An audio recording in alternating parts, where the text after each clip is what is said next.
Some people just want to watch world fun. Jeff nails another draft day. Nailed Makes it. top 5 has 98. I got one more. Just loves him some Kevin James. Fucking Kevin James. It's the history of bad. It's bad. It's the history of bad. So bad. It's the history of bad ideas. It's the history of bad. Oh, yeah. It's the history of bad. That's right. It's the history of bad ideas. Podcast.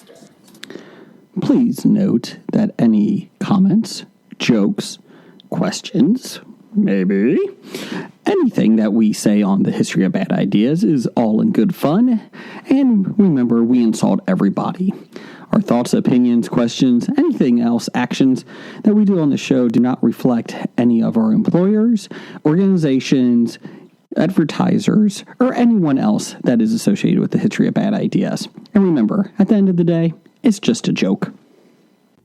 Welcome to the History of Bad Ideas, episode number 374. I'm Jason. I am Jeff. Blake. I'm the intern. Yay! And with us this week it's been a while. It's been like 2 months, 2.5 months. It's been a long time. We have Stephen Izzy from Everything I Learned from Movies. Hey, everybody. Hey. Can't believe you forgot about us. We didn't forget about you. I did feel bad because it's been a while. But I think you're the first guest back since we came back from Christmas. Yeah, I think so. I think so. Saving the best for first. That's right. Well, next week is Tony from the Salty Language, so you know how that gets. That's a little shady. That's shady. Who? Exactly. Exactly. We love Tony, whoever he is. Who's he, Steve? So people that don't know, Steve and Izzy have been on a lot, and we appreciate it every time. And they were so nice, and they even had the listeners name one of their pet rats. Cool Ranch.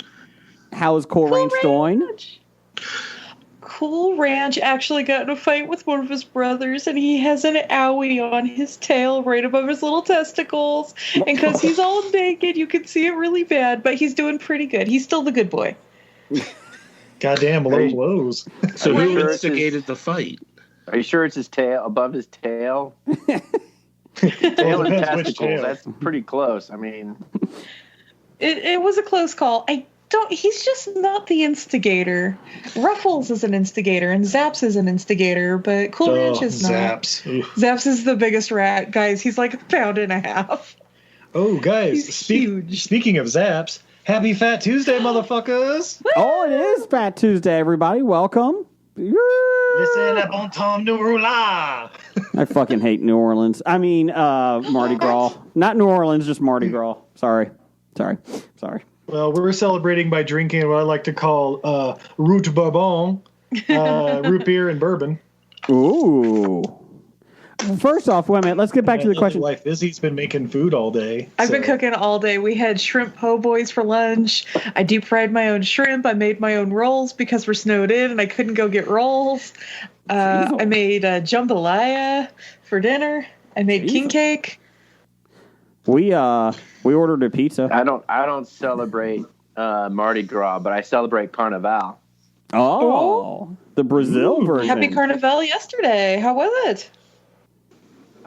Pretty boring. I was snowed in and sat and watched TV all day. Yeah. But you Rock put on your on. tube top and you danced, right? No, I just had some water. Aw. Blake, let's get to the big question. Have you ever been in a fight that's so bad that your testicles got hurt? How many fights have you gotten into where your testicles didn't end up hurt? It's a good point. It's a good point. Is there a difference, really? I mean, my tail has, but never my testicles. Never my testicles, thank God. I'm about to say, if you're in a fight with me, your testicles are going to probably get kicked at some point in time. Probably the first thing, right? Oh, yeah. That's my purse. And that's where- I that's don't know where you. brothers go, Let go right? of my purse. Yeah. When you get to a certain age, that's the first thing you kick. And then you go for the eyes. That's right. Throw sand in their eyes, and then you go for the testicles. Just like a gorilla. Brian, you work at a That's bar. blue. What's that? Mm-hmm. Wait a minute, time out. Jeff has blue testicles? What's going on? I said glue. He said just like a gorilla. I said no, gorillas use glue. Oh, my bad. No, gorillas, they go for the eyes and the hands and then the groin. Yeah, first they go for your face so that you can't see them to attack them. Then they go for your hands so you can't, scratch them up. And then they go for your junk so that you can't rape them. Jeez, Jeff does the same thing. Fun fact. No, yeah, I gorilla kick style. your groin first. Groin first. Brian, you worked at bars, or a bar. How many fights have you been in or broken up at a bar? Right. I've been in 5. Okay. Carry the 4. Broken up probably 30. Okay. Have you been in any fights recently? No. Okay. It's been a while? probably 7, 8 years. Okay. If not longer. So, do you think you spraying everybody with Lysol when they come into the bar now helps, calm everybody? Do you think that helps? Or do you just spray it in their eyes? Well, I've moved on from Lysol. Now I'm just using deer urine. Oh, good call. Good call. With a hint of eucalyptus and lavender for that calming essence. Oh, I think I'd rather have deer urine than lavender. Oh, God. Ugh. No, you wouldn't. No, lavender is pretty awful. No, you wouldn't. This Have dude's you got a lot of actually lavender. smelled deer urine? I've smelled deer urine. Nah. We busted it open by accident when I used to work at a sporting goods store. Yeah, that was not pleasant. Accidental.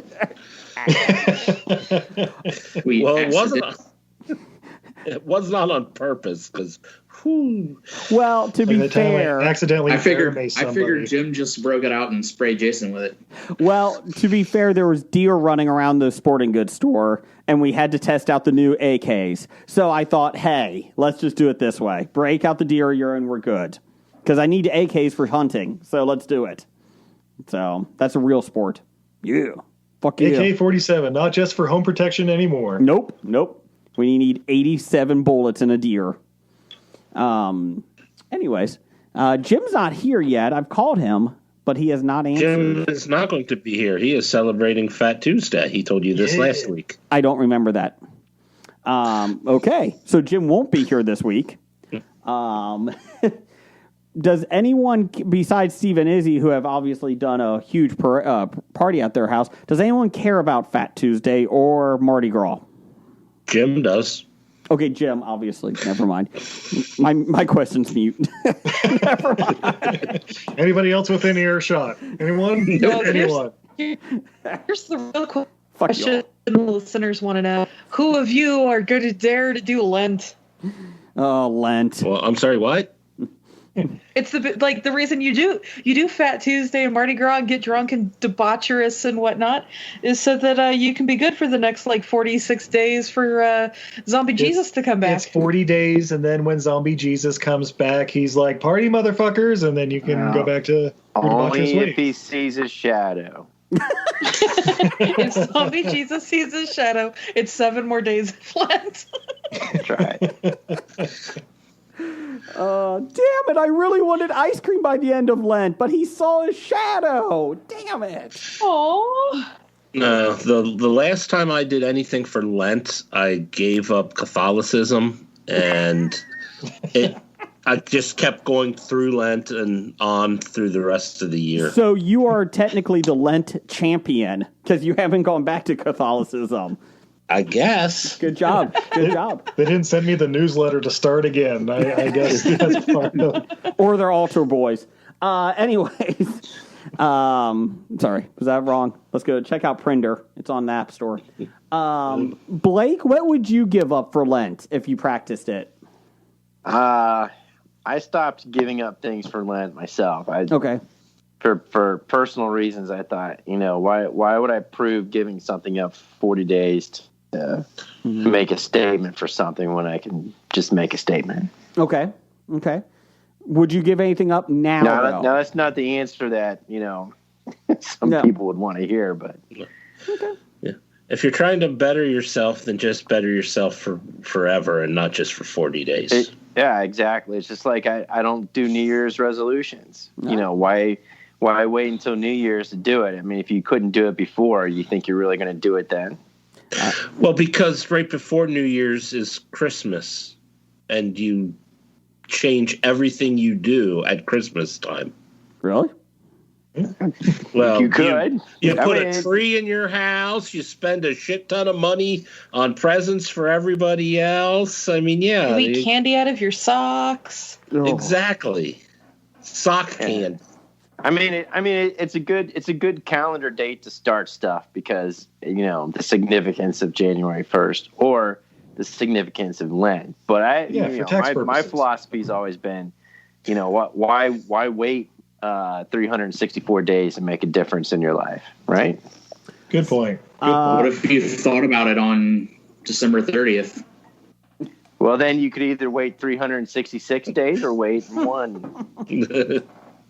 Just saying, what if it just comes to you on the 30th? Then do it. Hey, you know what? You mean like eating 1,000 conies in the next year? Yeah. Something like that? Yeah. Yeah, my New Year's resolution was to eat more French fries. I had a lot of tater tots last year, but not enough French fries. You gotta go French fries above tater tots. It was in the wrong shape. All right, I have a question since we're talking about Lent and giving things up. Uh-huh. Friend of mine in college, she decided for Lent she was going to give up ice cream. Mm-hmm. The cafeteria served ice milk.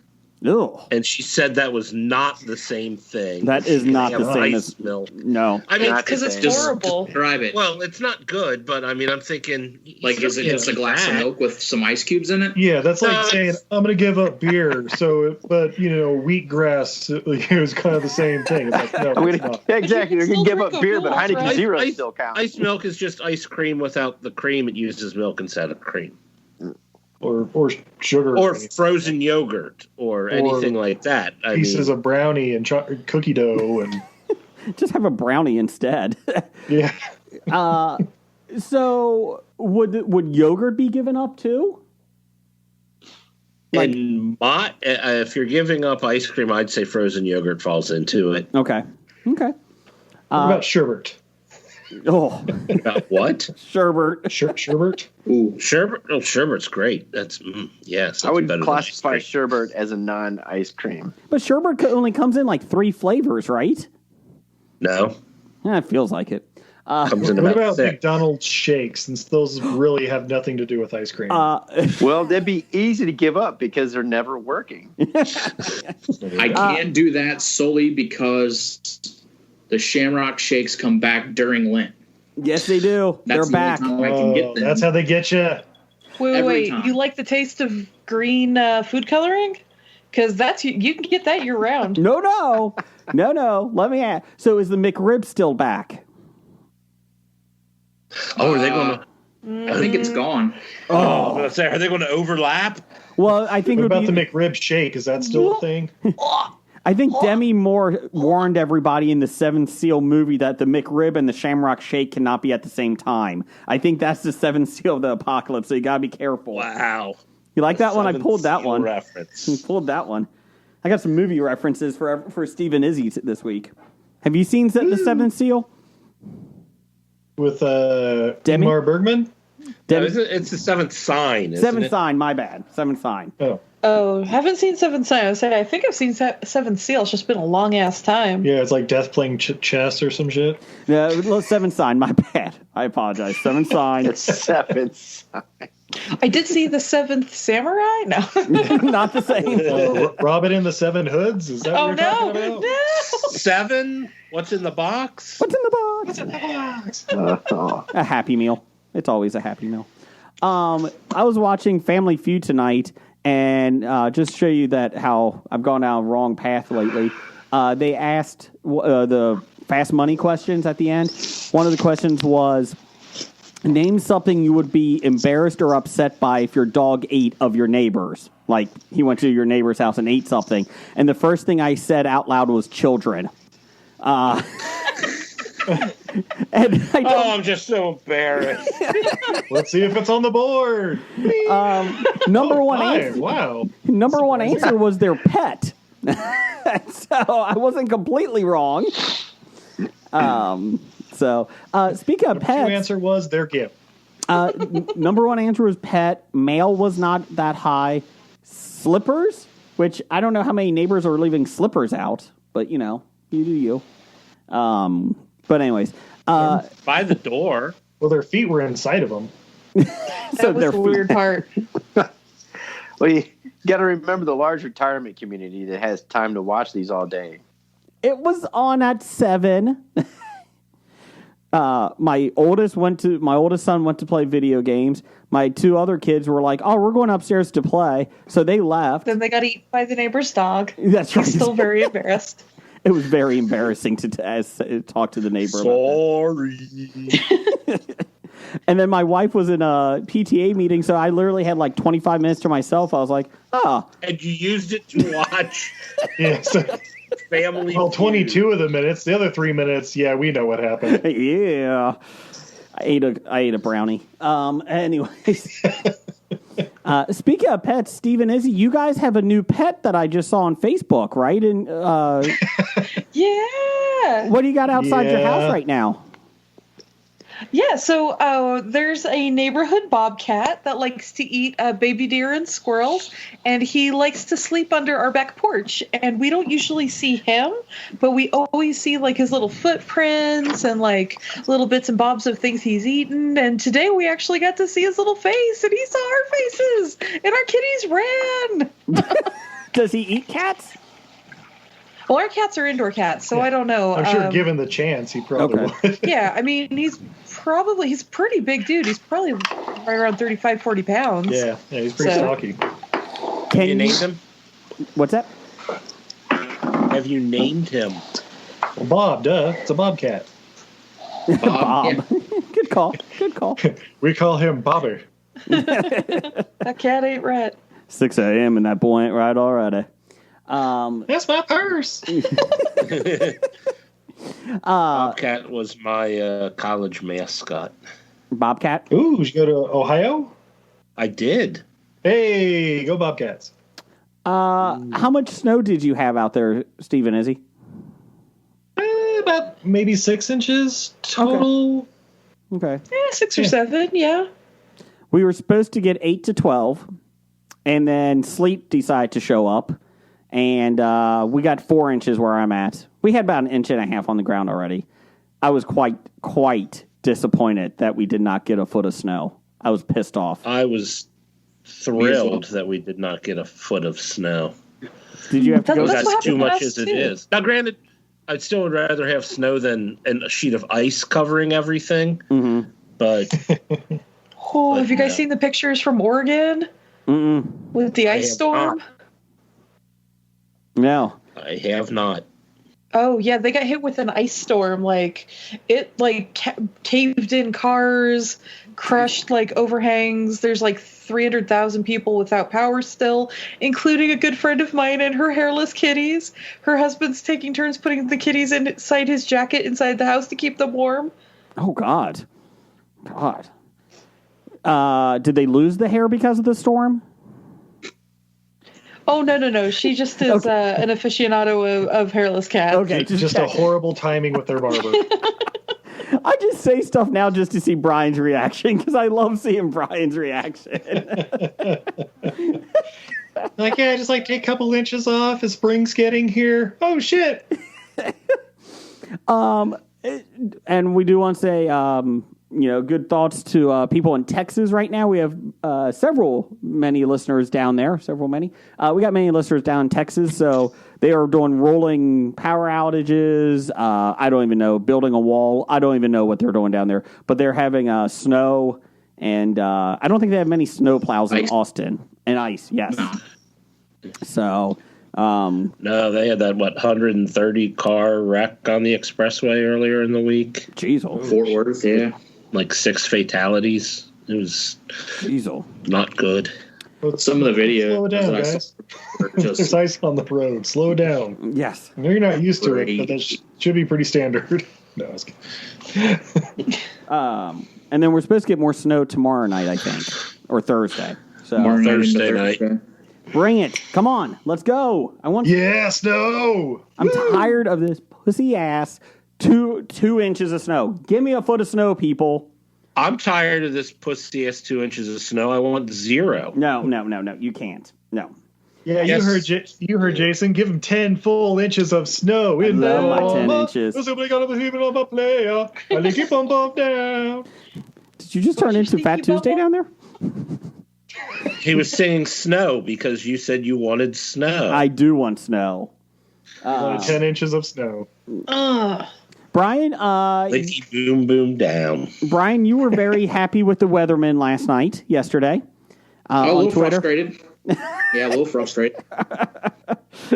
The weathermen were not correct. They missed last it by night. 2 degrees. I'm sorry. Look, it's not Nicolas Cage's greatest movie, okay? It's Weatherman and Family Man are both kind of subpar. Hey, I like the Family Actually, Man. I thought they were his better movies, to be Yeah, I was honest. going to say. They all can't be Willy's Wonderland. I was gonna say, this sounds like somebody who hasn't seen Primal, and it shows.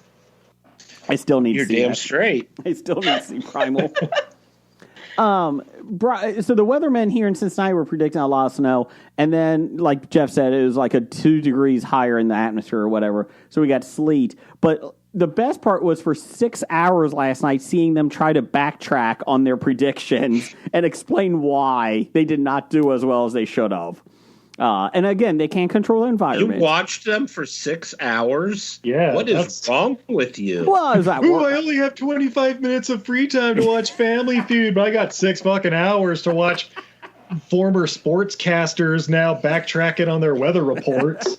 It sounds like a good old Grandpa Simpson. I had it on while I was working, so simmer down, people. It was on in the background. Good old Brian- Rick Typhoon, he's going to tell me what's what. Rick Typhoon. Good, Brian. The craziest thing the thing that just irritates me is like it was supposed to start at like 2, right? Like everything like 2, 3 o'clock. Like 1:30, you've got like one of the guys going on like, yeah, like I'm running all the models. We're on track for 10 and a half or more. And then like 30 minutes later, it's like, we're probably going to get like 3 inches. Yeah, why can't these natural phenomena stick to my schedule, damn it? I agree. And I don't blame the weatherman for the change. No, obviously. I mean, I get it. Like, I understand the process and the science and all that, but it's still like for 5 days they've been like hyping the shit out of this blizzard, and you can't find bread anywhere. Like, you can't convince me that the meteorologists and like Kroger aren't working together. They have to be. Good old Big Weather and Cobra Commander and his damn weather Big dominator. Weather. Get your shit together. Sarah Lee and her goddamn paying off all the meteorologists. Bullshit. Where else I'm going to eat my mayo sandwiches? Damn it. Mayo sandwich. Yeah, we left work early, took a half day yesterday, went in late today. So I'm so happy all this weather was coming that I miss out on a paycheck. Oh, it wasn't paid? And a very surprising to me was it's either. What's that? Go ahead. They canceled most of the procedures in Erica's unit, so she had the day off today. Oh, well, that's at least nice. Yeah, but it's like, like now they're never going to do that ever again, just because they could have went into work today and worked, but. So the company I work for years ago, probably my first year there, like, I don't even know, 12 years ago, 10 years ago, we had a big winter storm, and they sent us home, and they said, do not come in tomorrow because we're never doing this. We've never done this. We're going to close up tomorrow. Literally the next day, everything was clear, and there was no issues, and never again have we ever closed because of snow, because of that one time. And we're like, yeah, we think it's because of that. It's the same thing. Yeah, like I said, I was quite disappointed. My kids were disappointed. Blake, were you disappointed in the lack of snow? No, we got plenty of snow here. It was the worst day to shovel because of the hours of sleet we got. That's why I need That's why I need a neighbor with a snowblower. Yeah, I got to use a snowblower again. Yeah, it was awesome. What'd you have to do for it this time? Don't worry about it. Husband was home this time. Yeah. Oh, gross. Sounds even sexier. Okay. The only thing that screwed it up was my parents were supposed to get the second vaccine shot for COVID today. So they got pushed back to Monday, next Monday. So they were at this point. My dad's was pushed back to Friday. He was supposed to get it today, too. Yeah. And he's getting it Friday. So my parents were a little upset. They wanted it to be done. So, but I said, well, hopefully Monday nothing comes. So I think it's supposed to be warmer. So there you go. Brian, you are going to have the obituary section at the end, right? I got it queued up. Yes, sir. Okay. Yeah, end it with a downer. Yeah. That's right. But to do a happy part here, Brian, what is your joke for Blake today? Or is it for Jeff? I'm not sure. Who do you It's for Jeff. I have no jokes for Blake. Let's see here. Every joke he has is a joke for me. That's right. Yes. Mute button, Blake. Yeah, mute. Let's see here. I got two. I've already had it on. All right. This is why he's better than intern fax machine. What do you call bears with no ears? B? Yeah. Damn it. Yay! Seriously, that's the fucking joke? Yeah. Blake, can I join you over there in the green room? It's from the Instagram account, Bad Jokes. Oh, okay. All right, here's the next one, Jeff. Quit trying not to take the credit for that. Shut up. Hold on, I'm going to put my earmuffs on for this one. Yes, please. The red button that you press the red button. Okay, go ahead. Jason's already played that trick on me. You can't do it to me twice. That's what she said. All right. My wife thinks we should allow pets to share our bed. Okay, time out. Shut up, Mike. Hold on. Brian, what was that joke again? My wife thinks something about his wife's in bed. We lost. Am I ruining this for him? Am I ruining this for him? Brian, come back. Bring back Brian. Blake, do you see what you've done? I'm going on mute. I shall not hit speak again until his joke is over. Well, it's too late now. I can't get him back. And I can't see. Now I can't see. About Mandalorian or something. That's why Blake left. Jeff, where are you? You didn't even bring up Quibi. I lost Jeff. Goodbye forever. Until next time. Well, that was the shortest episode shit of together. Brian joined and left. Should we leave out of solidarity? No. He's back. Hey, there we go. Brian, Steve and Izzy were going to leave out of solidarity just for you. Damn it. I knew I should have hung out just a little bit longer. So she said, Blake said he's on mute until the end of your joke. I'm on mute. Okay. I'm on mute until the end of your joke, I swear. I call bullshit. Okay. It's no bullshit. I'm on mute. Shut up, Blake. You're on mute. Okay, Brian, tell your joke. My wife thinks we should allow our pets to share our bed. So I finally gave in. After 10 minutes, our goldfish finally settled down. I like that one. I never thought I would say this, but I wish Blake would have talked. I'm just imagining the goldfish flopping around. That's funny. Just wait until all the ichthyologists start sending in complaints. Oh, my God. I think people who study fish would agree that they would flop around on a bed and then die. Not Yeah, mud they'd be ruckers. like, 10 minutes, that's pretty good.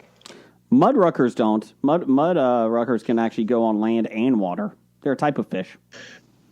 Yeah, but that's not the fish It's he not had just as a a pet. restaurant. He never said specifically what type of fish. Why don't you talk when Jason's talking, Blake?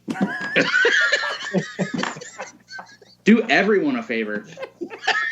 We only do when he sings. Take the last train to Clarksville. I'm on mute. Yeah, I'm on mute. I think he's still waiting for that joke. I'm still waiting for Brian to say something funny. Oh. Okay. On a side note, At least the intern would. At least the fax machine would send us a joke of the day fax. I mean, come on. yeah, but you know what? The one nice thing is Brian tries to tell a joke. Intern Gary just tells us about his drama with his teen mom girlfriend. So I'll take Brian's jokes above intern Gary. Can we stop talking about Teen Mom ever? No, Teen Mom 2 OG. We'll talk about Teen Mom OG. So anything that begins with Teen Mom, I think, should be off limits to this podcast. Okay, TMOG. So anyways, on this episode, real quick here, Izzy has an Etsy page. We lost Jeff again. Izzy, please tell us what your Etsy page is. Oh, you can find me over at untidyvenus.etsy.com. That's a goddess who's bad at housekeeping. I make all kinds of fun watercolors. I've got enamel pins, including the Snackosaurs. Steve here does custom pet portraits drawn badly. Yeah. And I heard rumor there's some promo codes going around. Hobie Pod, save 15% if you put that in on Untidy Venus on Etsy. Let me ask you this. Do you have llamas? Stuff with llamas? I don't have llamas currently, but that doesn't mean that they're not coming. Okay. Because my daughter is 7, and she is now obsessed with llamas in the last couple weeks. She has lots of llamas. So I thought you were going to do it for Scab Jeff. No, Scab Jeff just steals llamas. That's what he does. If you commission a pet portrait from Steve and just say you have a pet llama, I can probably arrange something. Oh, I'm just saying because that's big. We redid a room and it's a lot of llamas. So a lot of llamas. Llamas are great. They are cute. I will say that. And then Steve and Izzy, you guys are doing something in April. Would you like to explain what that is? Hey, it's Steve's birthday. It's private between a husband and wife. No, not that. Yeah, I think he means the other thing. April 10th, we're having Podcart Fest. You can follow all that at Instagram, Twitter, and Facebook at PODCARTFEST. It's a celebration of podcarts and amazing artists. There's going to be a live stream and interactive virtual booths. We're going to have some really amazing guests as long as, COVID luck holds out. Yeah, but don't want to say who the guests are just yet, but if you follow us at Podcart Fest on Twitter, Facebook, and Instagram, hopefully the next week or two when we have everything pseudo firmed up with regards to the global pandemic, we'll let you know, and it's going to be great. And Hobie will be there in some form or other. My son actually has a baseball tournament that weekend, so I don't think I will be on at all. But I'm going to try. I think that Sunday I might be okay. Oh, no, it's just that one day, isn't it? Just that Saturday, right? Yeah, it's just the one Saturday from, I believe it's 8 a.m. to 4 p.m. Pacific time. Okay. So when you're watching your son strike out and stuff, you can actually go on your phone and see the live stream and check out all the amazing artists and their booths and, order llamas. Every booth gets a little virtual chat, so you can actually talk with the artists and creators and podcasters. Plus, there's going to be the live stream with the Q&As and stuff. It's going to be great. We have a really fun virtual platform that just feels right. Okay, that's awesome. Hope you might be able to do something. I'll be there too, but I'll be on mute. Thanks. Yeah, you can be on mute, but you can still send in questions on the chat board for our amazing guests and artists. And Hobie is going to be giving away a couple of these. Look at that. Yeah, Funkos, baby. Yeah. This Fortnite Funko. This one's a Fortnite Funko. Money. Valor. That's like 2 weeks. Valor. It's I don't know who this is, but it's Valor from Fortnite, number 463. Fortnite. Yeah. So we'll be giving that one away. And we got another one I think we're giving away.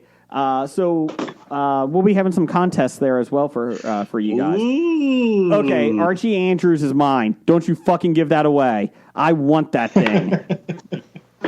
God, he's hot. Even the Funko of Archie is hot. God. I'm going to send that one to Izzy, and she's going to stencil on some abs for me. God. Is he going to fuck that Funko? Yeah, I think he really likes Riverdale. That's not the title of the episode. I'm writing it down. I'm still writing it down. I took him for a Jughead guy myself. But... 7 years in the future it takes place. Woo! Did a time jump. Yeah, time jumps are always great. Blake loves time travel. Yeah, just waiting for that to happen to Stranger Things. You know what? Or Harry Potter. Or Harry Potter. Funny you should mention Stranger Things. We had a podcast poll of the week. And it was on Twitter page at Bad Ideas Podcast. Speak of that, where can we find you? What's your Twitter over there, Steve and Izzy? Oh, well, you can find us at Everything I Learned from Movies at EILF Movies. That's Everything I Learned from Movies. And that's Twitter, Facebook, or Instagram. And remember, Podcart Fest, April 10th. And hopefully many more after. Hopefully my kid doesn't have a tournament that week for the future ones. So, let's see here. We had Twitter poll of the week. What series are you most looking forward to returning? The new seasons. We had Umbrella Academy, The Boys, Yellowstone, and Stranger Things. Blake, since you're not on Twitter, allegedly, which one would you vote for of those four? He's on mute. He's on mute. Blake, you gotta unmute yourself. I was wondering what was going on. Which one? No, I would say Umbrella Academy. I think it's jumped the shark. Yeah, they did time travel. Yeah. And Yellowstone I've never seen yet. Okay. It'd be the toss-up between The Boys and Stranger Things. Stranger Things Season 4. I probably would go Stranger Things over The Boys. Although I enjoy The Boys, I'd go. My vote would be Stranger Things. Guess I should catch up on Stranger Things. I'm only on Season 2. Oh, yeah, I haven't seen Season 3 either. I just haven't. I was kind of bored by Season 2. I'm halfway through it. Well, Season 3 is better than Season 2. Okay. He's got that fucking alien, the one kid does. He's walking around with that pet alien. Ugh. Don't care. So, Jason... It's an extra-dimensional being. Whatever. Yes, Brian. We were talking, I guess it was last week or 2 weeks ago, where you were comparing Yellowstone and Sons of Anarchy. Yes. So did you know? You probably didn't. So Yellowstone is created and written by the guy that plays Chief Hale in Sons of Anarchy. Really? Oh. Yeah. Wow. I did not know that. So that definitely confirms why you feel that way. Huh. I thought Yellowstone was created by Teddy Roosevelt. No. Franklin Roosevelt. You got your history wrong. I thought it was Damn public Eleanor schools. Roosevelt. That's why there's a lot of wheelchair ramps. Anyways. Wheelchair ramps to the hot springs? That Yes, that's melt right. Flesh? That's right. So number one answer on the board was The Boys. Is that right? Yes, I going don't back know. to the question. I'm still waiting for that last season of Small Wonder. Yeah, right. Ooh. They left it on a real cliffhanger with that geisha stuff. Right? How about Alf? I mean, that was a... They came back and did made-for-TV movies to close that up. Yeah, they piss poorly did those.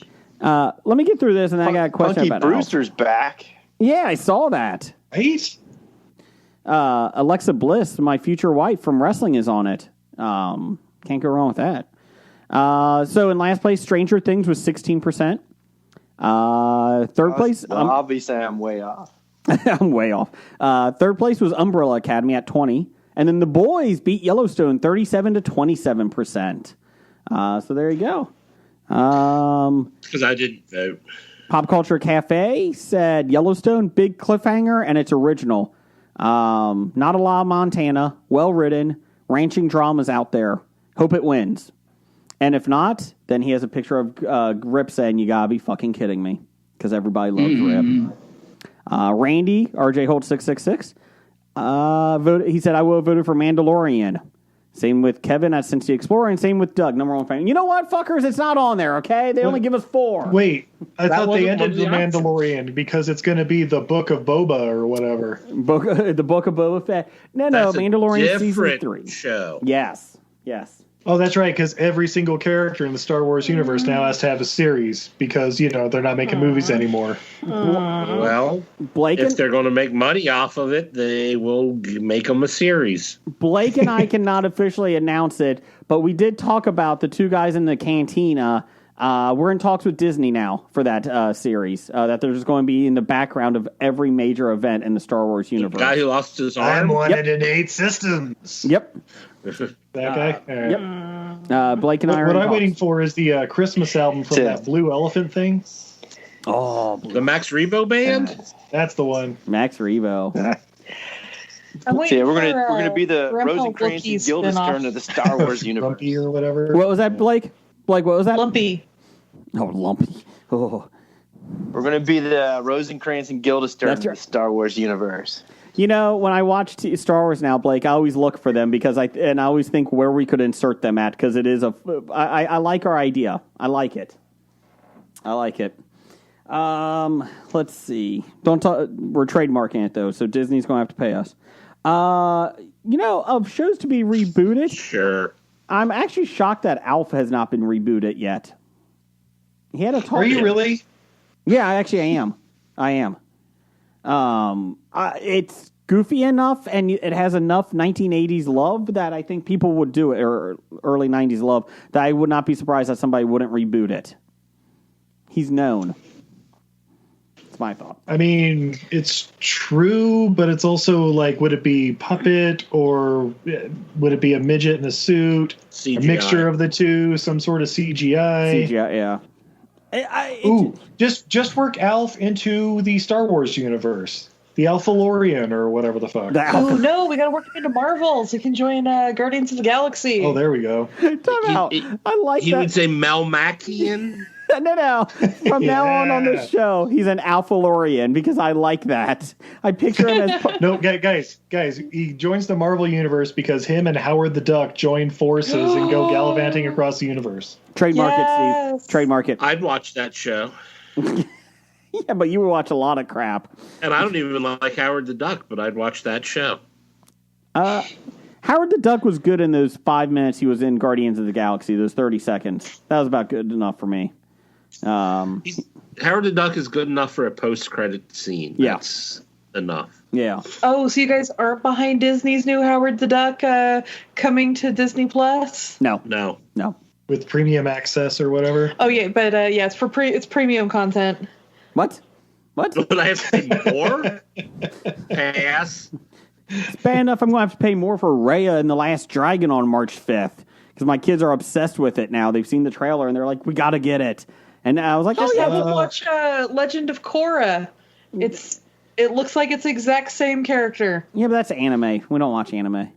Have you not seen Avatar? It's fine. You know what? Pay your extra $30 or whatever the hell. I'm glad your kids are putting you in a poorhouse. They'll kick you out of that gated community. Yeah, Avatar was terrible with blue aliens.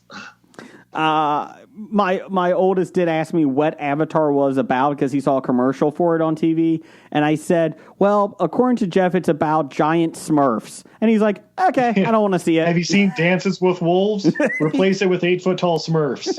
Never saw it.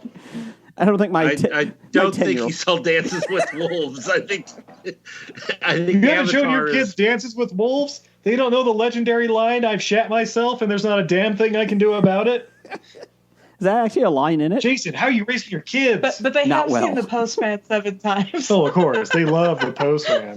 Everyone loves The Postman. Their uncle is a postman. You got to do it. Brian's dad is a postman. Yeah, exactly. Postman. Blake, Where are you at, Blake? I need you here. You're doing listener feedback. Get up. Wake up. Listener feedback. All right. Time for our bomb listener feedback. Brought to you by my 76-year-old dad, former woodworker, who's watching wood turning YouTube videos like kids watch other kids play Minecraft. Yeah, that's a man. I'd rather watch a woodworking video than a Minecraft video any day. Has he just discovered YouTube? I got him a smart TV this weekend. Okay. I helped get them a smart TV so they can update to 2021. Time out, Blake. Did it go better than my mom doing working on an iPad? Is it better than that? It's comparative. The good thing is that it's a Samsung, and so they don't make Samsung controllers for elderly people. That thing is so damn small, and the buttons are so small you can barely read the button for Netflix and Amazon. But good thing is that you can hold the microphone and you can tie it into Alexa or Google. So I got it tied into Alexa. So I it's like teaching parrots how to speak. It was like say Alexa, turn on Netflix, or Alexa, whatever. So first thing he does is like, let's Alexa play the Tonight Show, and it came up. Amazon's got like 20 years worth of Tonight Shows on there. So it's our first thing we watched. Unfortunately, they're the Jay Leno ones. Yeah. No, pre-Jay Leno. These are all the Johnny Carson ones. And so Johnny Carson Tonight Show. So we watched one from November 1991 with, was it Patrick Duffy? Was on a new TV show after Step Dallas. by Step? Oh. Yeah, Step by Step coming out. And Jeff Foxworthy was the comedian guest. Wow. Step by Step. But have you hit him up with Rockford Files yet? Because that's what he really wants. Rockford Files. Well, the next search was show me wood turning, and it came up with he knows how to YouTube video now. So it's like, you taught him how to use Alexa. Unfortunately, he has Google Home, so it didn't work out. So it's just he's just calling people on other homes. No, the Alexa works specifically just with the Samsung TV. So that's how you set up the voice on the remote. Alexa, show me wood turning, and then his table starts flipping over. He didn't. He summoned a demon. Alexa's the ghost that lives in the house. Yeah. My mom found out that I joked about her having issues on iPad on the podcast, and she's like, "Great, now everybody knows I can't work an iPad." I don't think that was the issue, Mom. All right, which one of you guys snitched? Because she wasn't able to pull it up herself. I think it was my nephew. I told her. I'm not 100% sure, but somebody did. The one that's going to get the murder blanket? No. This is the key to listener feedback, Blake. Oh, okay. Murder blanket. All right. Hey, EILFM friends, who do we start with in listener feedback? Let's start with the top. Chronologically, how about who's the Doug, oldest? number one fan? Yeah, I can't There give you yourself a go. nickname. That's right. Yep.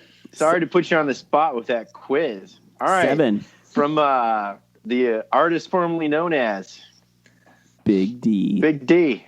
That's right. Big D. An old advertisement photo in a magazine shows a peanut butter and mayonnaise sandwich. Would you eat this? Oh.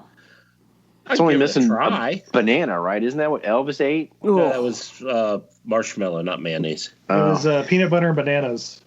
Yeah. That was the old Elvis special. All right, babe, here's the quiz. Steve. You're on Chopped. Hold You on, have a baby. sandwich with peanut butter and mayonnaise. How do you turn that peanut into an butter and edible mayonnaise. meal? I'm guessing you probably toast it first, right? I mean, yeah, I'd probably scrape off the mayonnaise Nope, and can't. Not put it allowed. on the. You have to incorporate it somehow. Yeah, I would then put it on the outside so I can get a nice, good sear on it. Good, by the way, guys, that's the trick to like the best grilled cheese sandwiches in the world. Instead of using butter on the outside, use mayonnaise. I tried it once. It was worse. Oh. Then you did it wrong. I might have done it wrong, but that's how I would do it. So, If there's more instructions and spread mayonnaise on the bread, then I missed those. What kind of mayonnaise were you using? I'm guessing Hellman's. I don't know, but Jeff, when you described spreading mayonnaise on bread, that was my favorite scene in 9.5 Weeks. That was so good. Yeah. Spread that Kim Basinger on a slice of bread. Wait, no, mayonnaise on Kim Basinger. No, that works too. V.I. Warshawski me. That was Kathleen Turner? Oh, damn it. That was. Brian, stop it. Stop it, Brian. Brian, you're on my side. No, he's not. Brian's drunk by now, I think. Brian? Actually, I'm not. Brian, would you eat a peanut butter and mayonnaise sandwich? Voluntarily or... Yeah, not for money. Just to try it? Well, I would try it. It can't be good. It cannot be good. I would assume it won't be good, but I would try it. I mean, come on. Yeah. I ate a bologna and whipped cream sandwich on air podcast before, so... Yeah? That's what that lady was talking about. Yeah. Oh, all right. So, next time we're in the room together, next time we're in the Bob Studios, I will get a mayonnaise and peanut butter sandwich for everyone. So, just to see. Okay. No, thank you. I doubt I'll Blake is continue out. to eat them, but I might enjoy it. You never know. Well, I'm actually making them now and just freezing them. So they'll be ready to go by the time you get here. Jason is just really hell-bent on being the only person to ever use that studio. It's a beautiful studio. I miss it. Jim was going to show. Jim tried to show up this week, but Jason told him no. So many stains on those walls. Well, wasn't there a new chair that nobody else got to use? Yeah, it's really nice. Hold on. Let me show you this here. There you go. There you go. Look at that. Look at that. Wow. So many stains. For those of you not watching us on YouTube, you really enjoyed the picture of that chair. I just showed a picture of a chair. It had an ass groove and everything. It was. Now, in creating the theater of the mind, if you could just imagine this perfectly normal black chair. It's pleather. The finest swivels. pleather. Italian pleather. Corinthian pleather. The finest Corinthian pleather. What else we got, Blake? Let's see. We have from Lisa with one S. Oh. Just Lisa. Oh. Just Lisa. Do you think Marvel That was a good one. will push back Black Widow again, then pushing all the MCU films back again? Or do they finally bite the bullet and put it on Disney Plus? I think they'll release it in May. Is that when they're releasing it? Yep. Yeah, like May 10th or something like that. Yeah, I think they'll do Disney Plus and then the premium whatever where it's like $30. Yeah. And they'll make $1 trillion fucking dollars. Yeah. I mean, $1 trillion? Are you sure they'll make $1 trillion? With a turd. Yeah. So that You means see the cast for that? I mean, Because I won't pay $30 to watch something at home. I will, because 3 of my As someone kids... who just paid $20 to watch Willy's Wonderland, I just might. Worth it. Worth it. I bought Jiu-Jitsu, sight unseen for $15. Do I regret it? Nope.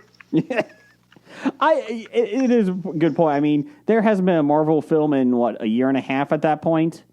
I think they would make a shit ton of money if they just put it on for $20-$30.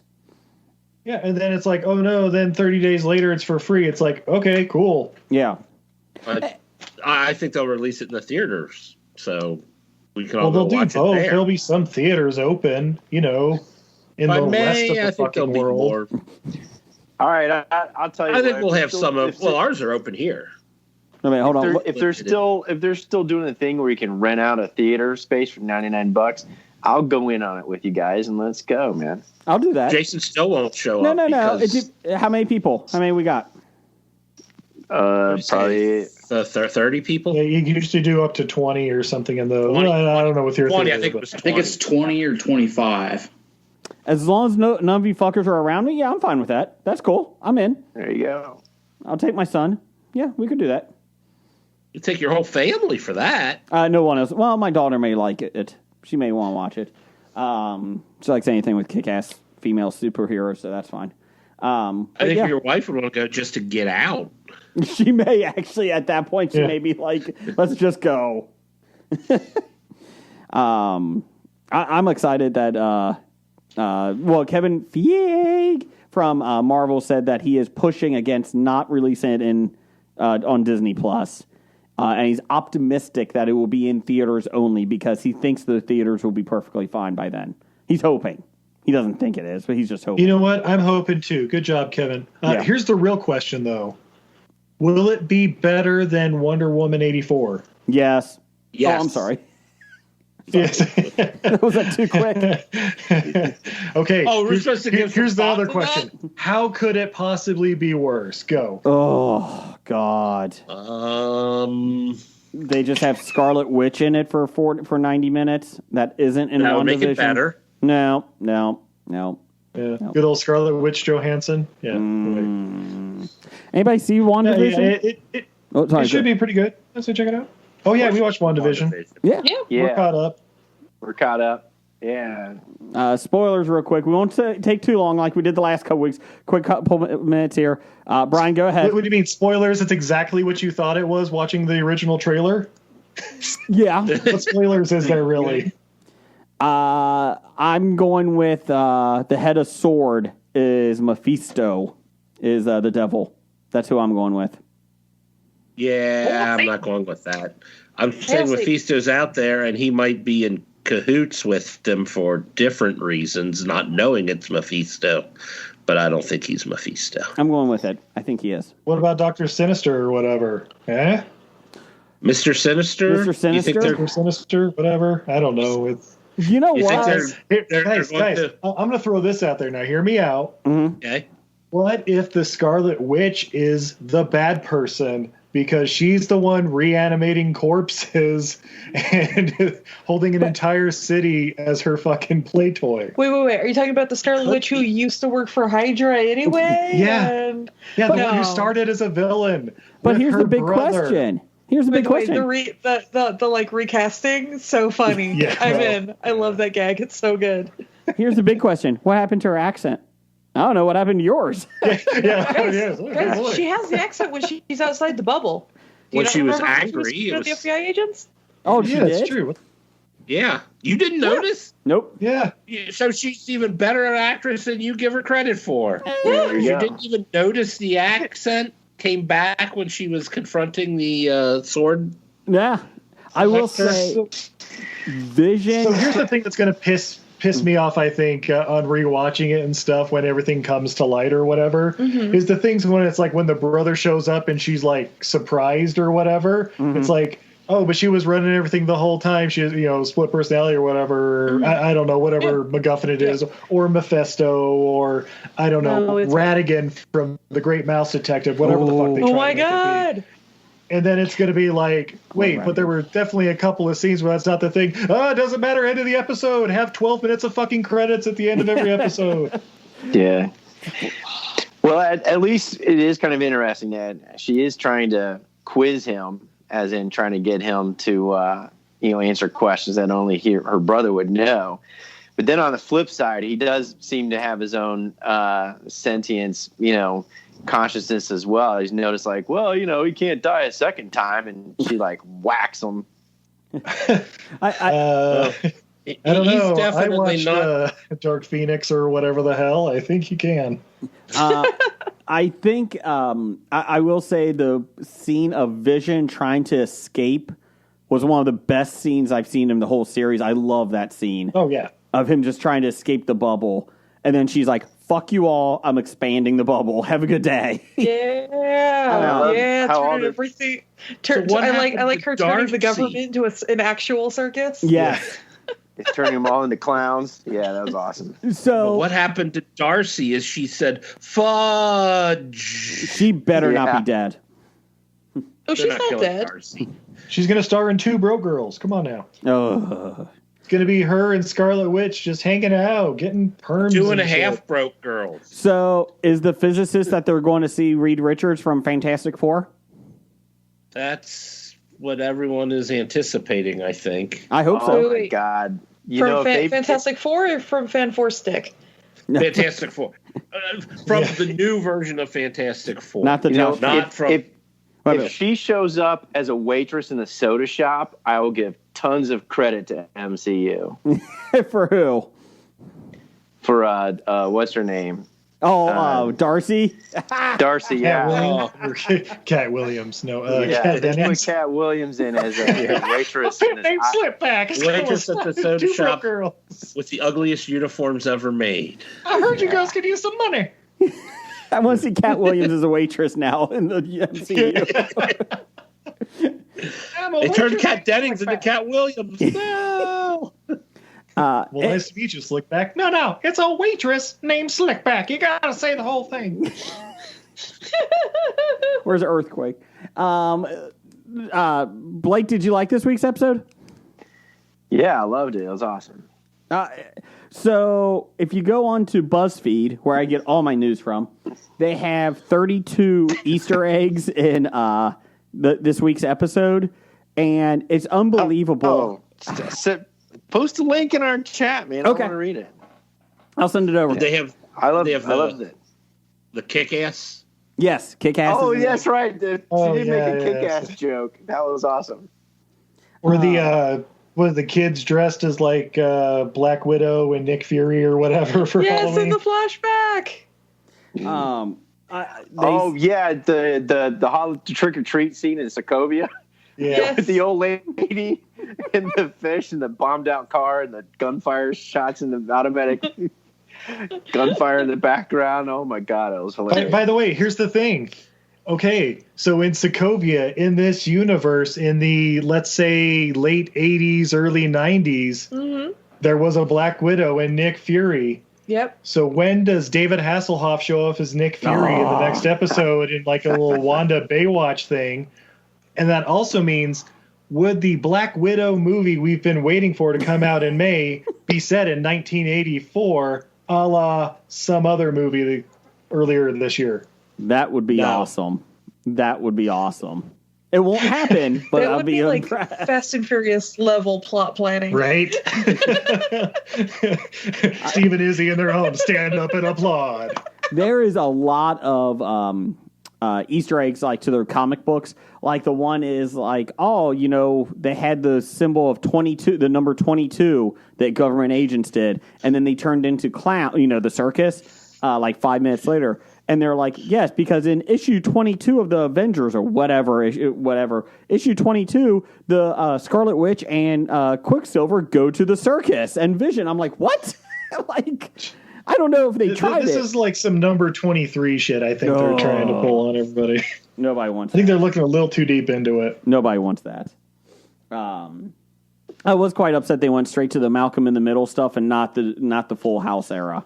I was kind of upset. They kind of covered Full House with the 80s stuff. Yeah. They even had the picnic in the park with the picnic in the park is straight out of Full House. I was hoping for a little bit more. I was hoping for more. A goddamn Olsen sisters, the star of the show. Come on. It's true. It is true. What more did you want? I two wanted gay guys living in the attic? Yeah. I wanted John Stamos. Stamos walking in the background saying, "Have mercy." Get the fuck out of here. I wanted Petro or whatever his name is to say, "Have mercy." You know what they did? Cut it out. They cut it out. Blake, you got anything else to add about this week's episode? Nah, we covered it pretty well. Okay. So I hope that answered Lisa's question. Yes. Yes. All right. This from Besotted Geek says, good to have Blake back on the podcast. That West Wing chicken wing joke 2 weeks ago was perfection.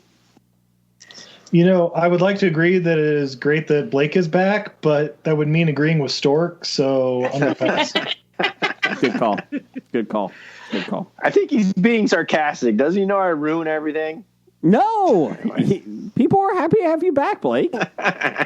Brian wasn't. Brian, you can come back in. Title last week's episode was Blake Ruins Everything. That's right. Come on back, Brian. That's well, good. At least somebody appreciates the chicken wing joke. That's All right. Next, we got Kevin at Cincy Explorer. It says, after WandaVision, episode 5, he's a week behind, ain't he? Can Jason finally admit that the Scarlet Witch is powerful and useful? I will admit that she is useless and annoying outside of WandaVision. In WandaVision, she may be great. powerful, but she has to prove that she's useful. Yeah. Because right now, fuck her. She's not nice. But I do love WandaVision. I really didn't want to, but it is awesome. Because I fucking hate Scarlet Witch. I hate Vision. But, God, I love it. I'm hooked. So, but no, she's powerless and useless right now. What else we got? She's definitely not powerless, right? Yeah, I don't know about you're on your own with that one, Jason. What else we got, Blake? Next one, Professor Number 1. Oh, speaking of Scarlet Witch, they did point out it was pretty interesting that Sword wasn't following her; they were following Vision. Mm-hmm. Yes. Well, yeah, because they're trying to make him a weapon. Yep. I mean, well, yeah, that's right. Or make sure he doesn't become a weapon. No, they're trying to make him a weapon. They want to make him a weapon. That's what they were doing when she stole his body. She took his body because she found out they were trying to weaponize him. I mean, SWORD stands for sentient weapon, blah, blah, blah. Oh, okay. And every government entity in every action film is a bad guy. So they were trying to make it a weapon. They were trying to make it a weapon. That's true. I mean, if they weren't trying to make him a weapon, he would have been put in buried or something. But no, they had him out and were experimenting him on tables. Maybe they were doing like a Demolition Man thing and trying to reprogram him into like a seamstress or something like that. Maybe that was it. Just thinking. Yeah, you're right. When they did do the security film flashback, it wasn't like she was taking him out of a morgue. You would have in the hospital. They did have him out on an operating table is what it looked like. Frankenstein kind of thing. Yeah. Good observation. That's why you're smart. Good job, Jeff. Yeah. Rounding it out, Professor Number 1 and Doctor Number 1 said, I heard a rumor. Steve and Izzy are doing a podcast con in April. Is that true? That's absolutely true. Coming April 10th, it's Podcart Fest at Podcart Fest. Follow it now. I heard that rumor. It's our Podcart. And if you're interested or know an artist or podcaster would be interested, Podcart Fest. Hit us up. Lots of links there. Podcartfest at Gmail, Podcartfest at Instagram, Podcartfest at Twitter. That's right. No, that's PODCART. Is that what I'm hearing? PODCARTFEST, Podcart Fest. And it's 8 a.m. Pacific time. That's 11 a.m. Eastern time. Jeff could actually be on the podcast show because it's almost his wake-up time. Almost. Almost. There you go. Yeah, Jeff. It's Saturday, right? Yes, Saturday, April 10th.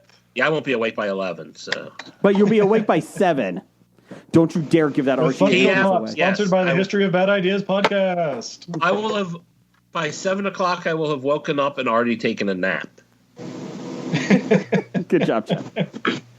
I am impressed that you got an Archie Andrews Funko Pop, Brian. I'm jealous. I really love it. I want it. I want it really bad. Let's see here. Jeff, can you give me some News of the Geek music?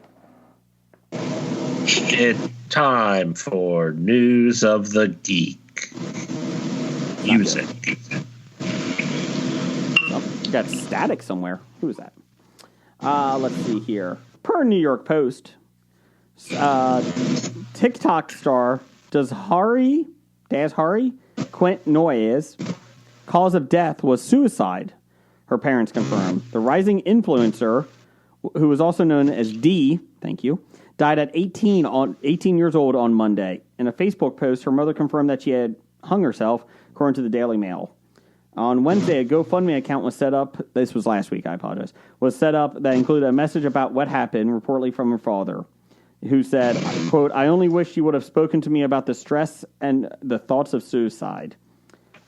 Tributes also said she was his little best friend and my little jelly bean.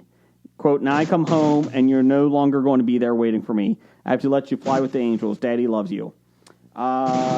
He posted a video montage last Tuesday on TikTok, which read, "I just want to thank everyone for their love and support of my daughter. Unfortunately, she is no longer with us and has gone to a better place." Let's see here. She had 100,000 Instagram followers, as well as a YouTube page that chronicled her life, including her attempts to do viral challenges. Let's see here. She is the latest in a string of social influencers dying young by suicide.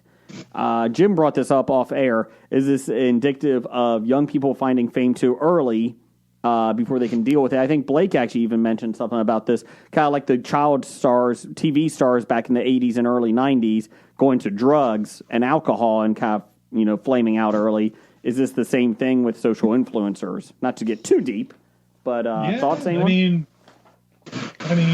It happens with like athletes and stuff too, where they're followed when they're like 15 years old and touted as the next LeBron James, and some of them are, some of them not. But I mean, it's being able to reach out to like your support network and everything, like whether it's family or whatever, not necessarily, I hate to say it, not necessarily the 100,000 Instagram followers or whatever, because they're internet people. So, they're not all podcasters and cool cats like us, but no, I'm just kidding. You multiply that by 1,000. You multiply it by 1,000. It's out there for everybody to see, and they're still young, they're still learning, they're still maturing, and I guarantee you they may have 100,000 followers. Like you're saying, but you've got probably a good portion of those are internet haters, because that's what social media is good for, tearing people down. Yeah. There's a thing on Netflix that I talked about a while back. I think it was the Social Influence or whatever it was called. Social Network? No, not Social Network. Something else. It was about the people that basically made the like button on Facebook and how it's just become a monster now, because they're like, when we did it, we were just trying to spread cheer for people. And he's like, what happened was that we never thought years later people would base how their whole day is going if they get enough likes or something. And we didn't look at the mental aspect of it, and we didn't expect 10-year-olds and 12-year-olds to base their whole life around likes. He's like, we were just doing it just to make something people happy, like, here's a like. 10 and 12-year-olds shouldn't even be on Facebook. You got to be 13 to be on there. Well, and that's the issue, is that how young is too young to be on there. 18 is a really young age for that stuff. And everybody, like all these tech wizards were like, what age would you put your kids? And they all had kids. And they're like, my kid doesn't have social media. They basically have a flip phone. My kid doesn't have a phone. Yeah. And that's what a lot of them were like. I have 16-year-old twins. They don't have phones. And then another one's like, they have phones for emergencies, but they're flip phones, no internet. And then every single one of them was like, we don't let them go on social media. They don't need to. Wait, these are from the experts that actually make the items? Yes. Huh. That's weird. It's the social dilemma. Yeah. Brian, unplug. You're loud for a second there. Yeah, you did. So I'm also going to throw this out there that to want to become famous and to want to be an influencer or whatever, it's going to be certain personality types, correct? Mm-hmm. Yes. Is this also sort of, are we getting a visual at the cross section of young hormonal teenagers with, sort of a narcissistic personality type and their percentages of suicide rates? So the suicides on the social influencers in the last couple months has been between basically 16 and 24, I think, is what the age range is. 16 and 24. Oh, I thought you said we're talking percent, so I was going never mind. Sorry. No. Order of all age range. killing themselves? That sounds like a government hit to me. Christ. No. What are they spreading? The truth? Oh my God! So many single car accidents. They don't even have their licenses. Stop. All right, guys, we're going to do a makeup tutorial and show you how 9/11 was an inside job. Wait a minute. Do any of these people have contact with Hillary Clinton? Oh, yeah, right. Single car accidents all around. Oh God. Wait, she was hung. Was it the Carradine way? All right, I'm sorry, guys. Suicide is not the answer. There's the suicide prevention hotline. Y'all should have it programmed in your phones. Don't kill yourself unless you can't wear a fucking mask. Wow. If you can't wear a fucking mask, Steve recommends the opposite. That's right. Last year in June, a 16-year-old TikTok influencer committed suicide. Denmark is planning regulation of influencers following a suicide note of somebody that died over there. It plans to regulate popular influencers after an Instagram star posted a suicide note online. Let's see here. Yeah, so there's definitely, when you reach a certain number of people who have followers on your page, then you have the same responsibility as if you were an editorial person on a newspaper or old media. So there you go. I like how she said old media. Thank you. Yeah, usually when you were crying for help when you were a teenager in the past, you ran away from home 3 blocks away or went and pierced your nose. Yeah. Got pregnant at 17. There's so many other things you can do. Everybody remembers Teen Mom OG. Yeah. Oh, Teen Mom. Are we Damn, social distancing isn't allow us it's not allowing our teenagers to get impregnated. Yes, Jeff left. Blake, did you have anything? Because we were talking about, just kind of bringing this up. It is an interesting theory. I think you're the one that came up with the relationship to kids in the TV stars, their kids, in the 80s and 90s, right? Yeah, it's the same thing, except it wasn't amplified, and it was a lot more, behind the scenes or a little bit more tabloid, but with the social media and the internet, it's insane. It's the same thing. It's just amplified. Yeah. It's it's always been going on. It's just now you get more coverage of it. Mm-hmm. So are we just going to cover all the Dr. Drew TV shows? Like Teen Mom and what's the one that Vanilla Ice was basically the star of where they were getting sober? Rehab camp. Rehab, yeah. Celebrity Rehab. Was Vanilla Ice in it? The one I loved was VH1's Couples Therapy because DMX and his wife were on there. That was an amazing season. That really was. It was no charm school. You had Monique teach the skanks from Flavor of Love to not be skanks anymore. Get out. You talk Teen How'd that turn Mom? out? So what have we learned from all this? Don't be a social influencer, or don't try to be, and don't listen to social influencers, please. And if what's that? Or follow us at EILF Movies. That's everything I learned from movies. Yeah. We're on And Instagram too. Let's see if we just smash that like button. And anyway, what's that, Blake?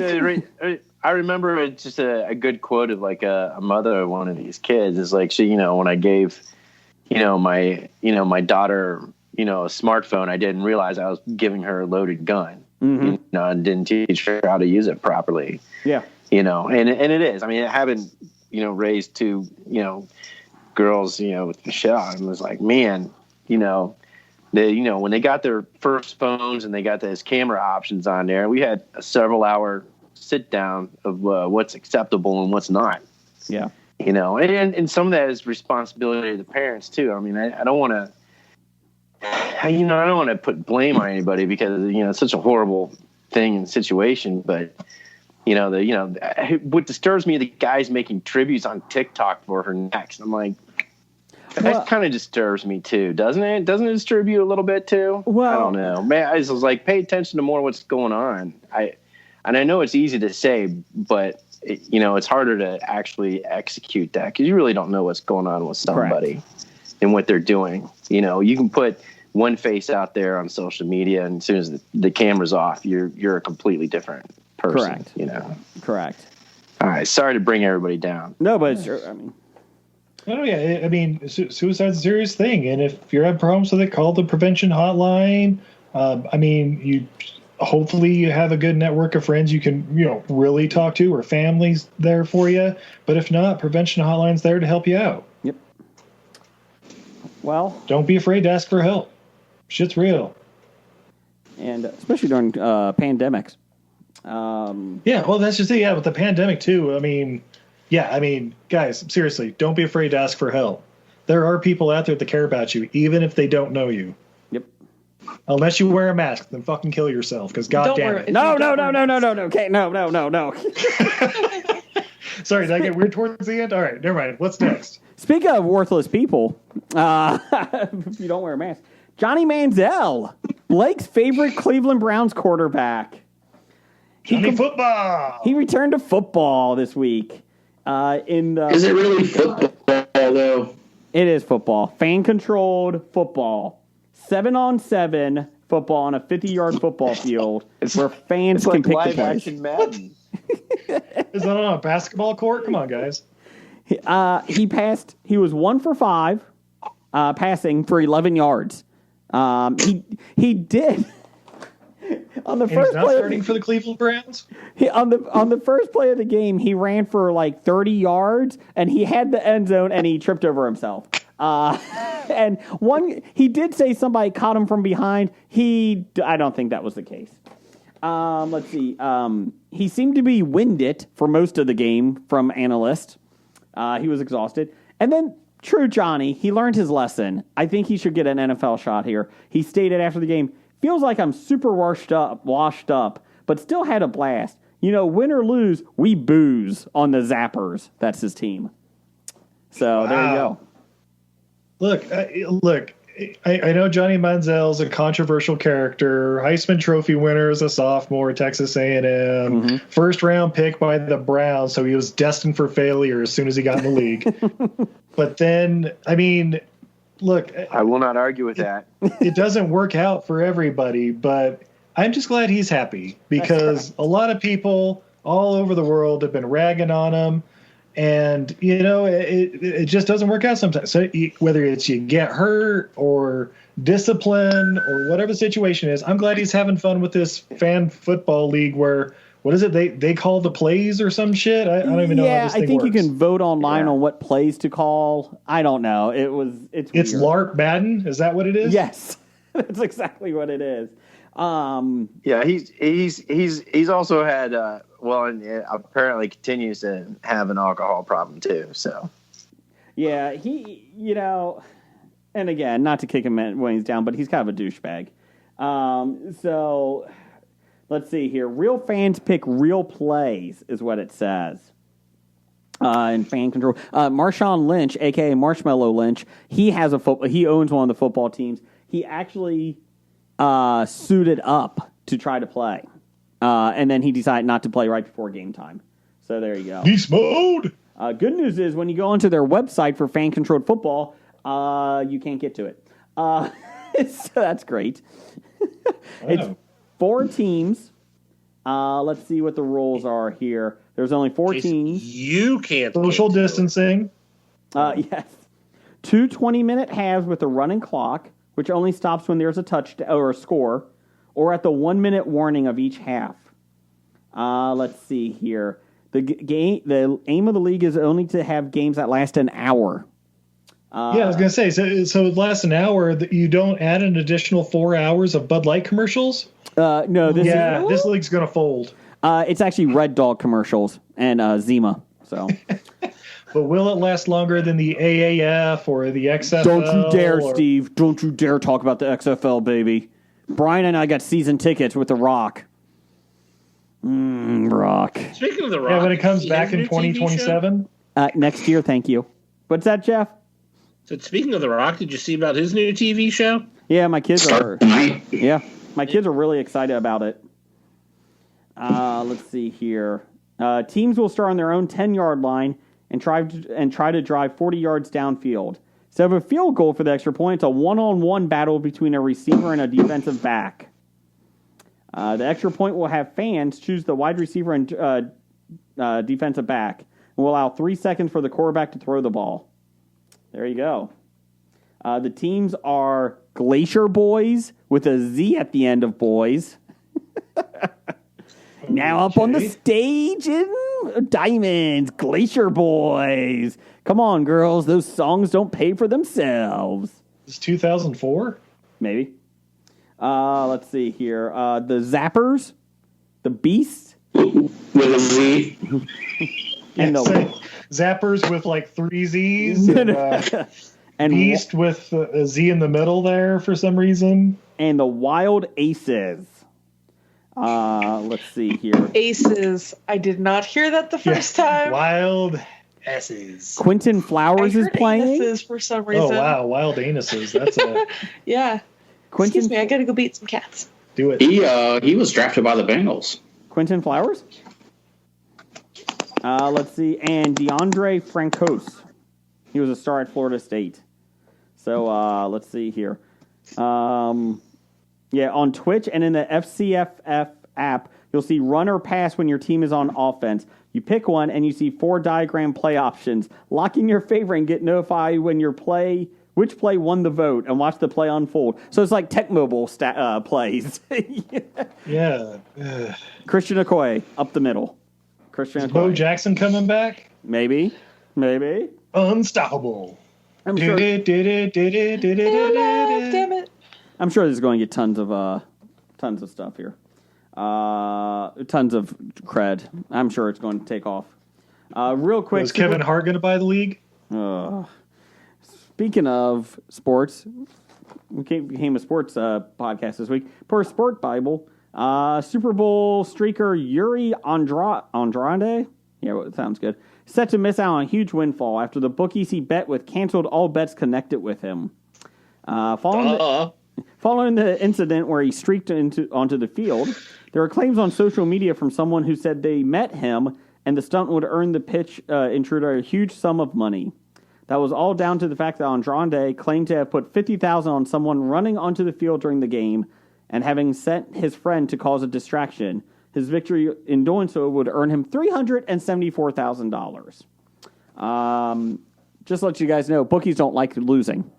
Well, it's also you're not allowed to affect the outcome when you put a bet down. You cannot influence it. Yeah. That's why boxers. That's why boxers never do it. For the team, doesn't that influence it? Oh Nope. yeah. 11th man. Totally works. Also, wearing the shirt of that team definitely influences the game. Science. Bookies Bovado revealing that they will be canceling any bets connected to him. Quote, our players have always trusted us to ensure the integrity of all props offered in our sports book. A spokesperson told Front Office Sports. We will continue to make sure that... We gamblers are a noble breed, he went on to say. We will continue to... We gets the code we works to buy. We will continue to make sure that any publicity stunts or ill-intended behavior cannot adversely affect the outcome of a player's wager. He then ended it with, nobody fucks with our VIG. No further questions. The blow will come as the news will come as a particular blow to Andrade, who has already had to pay out $500 for his bail. And then one punter who would have won $6,000 has had his bet canceled and account suspended by email due to all these investigations. Yeah. So good for them. If you can't trust your bookie to be an upstanding citizen, who can you trust? So there you go. And again, don't talk about your bet after you did it. Yeah, just be quiet. Yeah. Fucking idiot. Jeff, give me some box office news. Box office news. Okay. You're up, Jeff. Oh, you just said you wanted the... Nope, give me the numbers. Music. Oh, give me a second. February 12th through the February 14th. Valentine's Day. VD Day. So... Yeah. There you go. Let's see. We had box office news. The Croods, A New Age, was number 1 this week with 2. Nicolas Cage was number 1 again. He was. And with it wasn't over 2 million. A total of $48.5 million on a $65 million budget. Nicolas Cage, box office gold. So amazing. Number 2, Judas and the Black Messiah made $2 million in its opening weekend on a $26 million budget. Ooh. Also available on HBO Max, and I highly recommend it. It's the movie of the year thus far. It's fucking amazing. Really, really great. Watching it this week. I'm excited. Heard nothing but good things. The next movie is on HBO Max as well. The Little Things. It made $1.9 million, a total of $9.7 on its $30 million budget. Okay. Coming in fourth was Wonder Woman 1984. It's still making money. Steve's favorite movie of the year. Yeah, made $1.3 million. Not on HBO Max anymore, but there was only one thing missing from that movie. Action. A plot? Best theme song ever. Well, they couldn't put it in there because, like, the final battle scene was her crying on the floor versus wind. Spoiler. Tell me I'm wrong. So what is more powerful, wind or tears? Yeah, wind or heart? I don't know. Talk to Captain Planet about that bullshit. Oh, heart's the most powerful. About You talk to fucking Captain Planet / Crest Man. I was here for Wonder Woman. Heart has more hits than wind, so I'm going with that. I still want a Wonder Woman movie. God damn it! Or is that wine? Well, when Black Widow 84 comes out, you can pretend it's Wonder Woman. It's just so much missed opportunity. It was. And number 5, The Marksman made $1.1 million, a total of $10.5 million on a $23 million budget. Hit its mark. Bump. What we got upcoming, Jeff? Upcoming, we have Blithe Spirit. In this the biopic about Blythe Danner. No. In this movie that's set 30 years after the original film, High Spirits, Steve Guttenberg returns back to the hotel to try to make peace with the spirits at the house. You're Are lying. you serious? Yeah, I'm lying. If I had you. I would be so fucking in.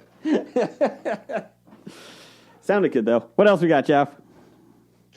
Oh, you're actually not going to read what it is? No, I have no idea. I didn't do my homework. Jim's Yeah, not it's the here. biopic about Blythe Danner. There you go. Sequel to High Spirits. Okay, we've got Nomadland. Nomadland, when Steve Rogers is traveling through time. He is a man without land. He is Nomadland. I just figured it was about a place where everybody's chill. Nomad. Got it. Oh, I thought it was Nom-Ad. Nope. Where you ate advertisement. Nom, nom, nom. Nom, nom, nom, nom. nom, nom. Nom. We also have Days of Bagnold Summer. In this coming of That's age... a teen comedy where they try to get 70-year-old cougars. You know what? That's better than what I was going to say. So good job, bro. Days of Bagging an Old Summer. You know what? Better than what I was going to say. Steve's correct. I was going to make some sequel to Bagger Vance or something. Oh, God. And then we've got Abandoned, Angelique's Isle.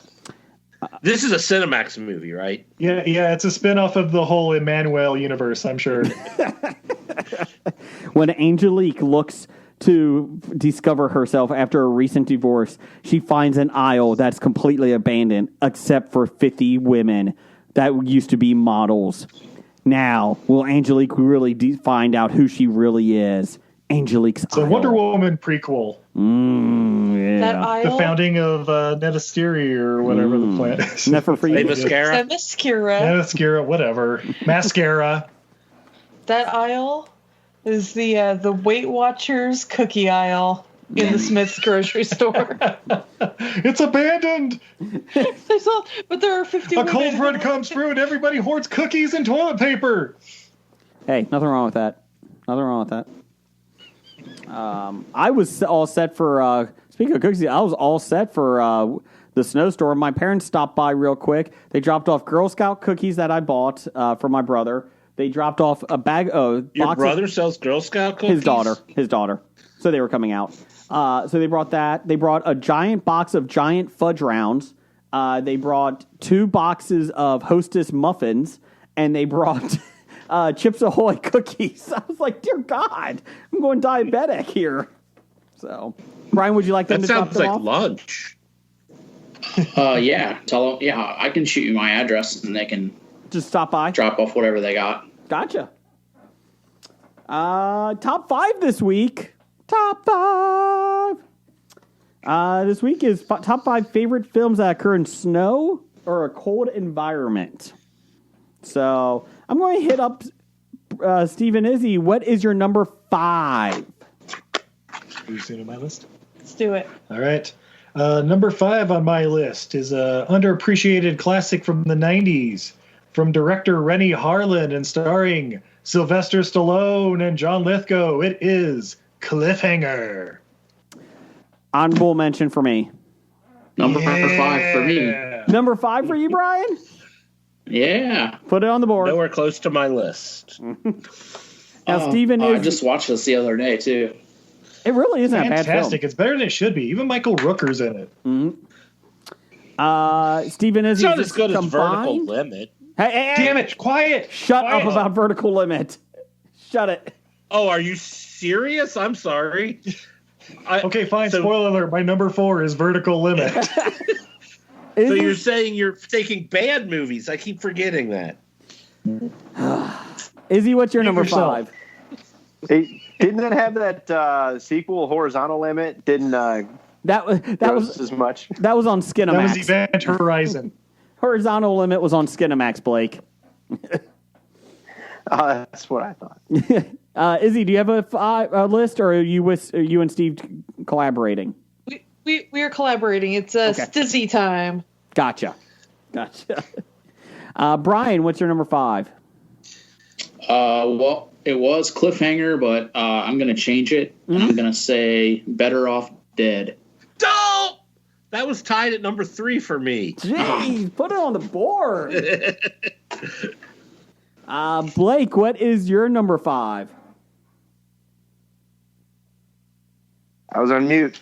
Okay, so Brian, that's a great pick, and Jeff too. But I thought like the bulk of the movie had to be in snow or cold environments. Otherwise, I would have put it. Does, but people make their own list. That was pure snow. Do you know the street value of that mountain? It did have the K-12 in it. That's correct. But all right, that's fine. And I also had to rule out Christmas movies because those were all cold. Well, depending I didn't on where roll you're those at. out. They didn't make my list, but I didn't roll those out. Well, stereotypically. But and I started my number 5 was cold places in hell like Fargo. Oh, the wood. That's my number 2. Jeff's not Wasn't going to my have a honorable list. mentions. Jeff has no list. Fargo, don't you know? Don't you know? Don't you know?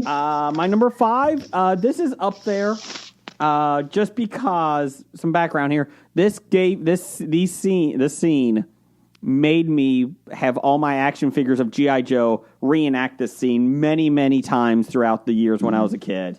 Because I remember watching this film with my dad when it was on TV. The Spy Who Loved Me, the James Bond with Roger Moore, when he's doing the ski scene and he's shooting at the Russians and that. He goes, that scene is one of my favorite scenes in all of the Bonds.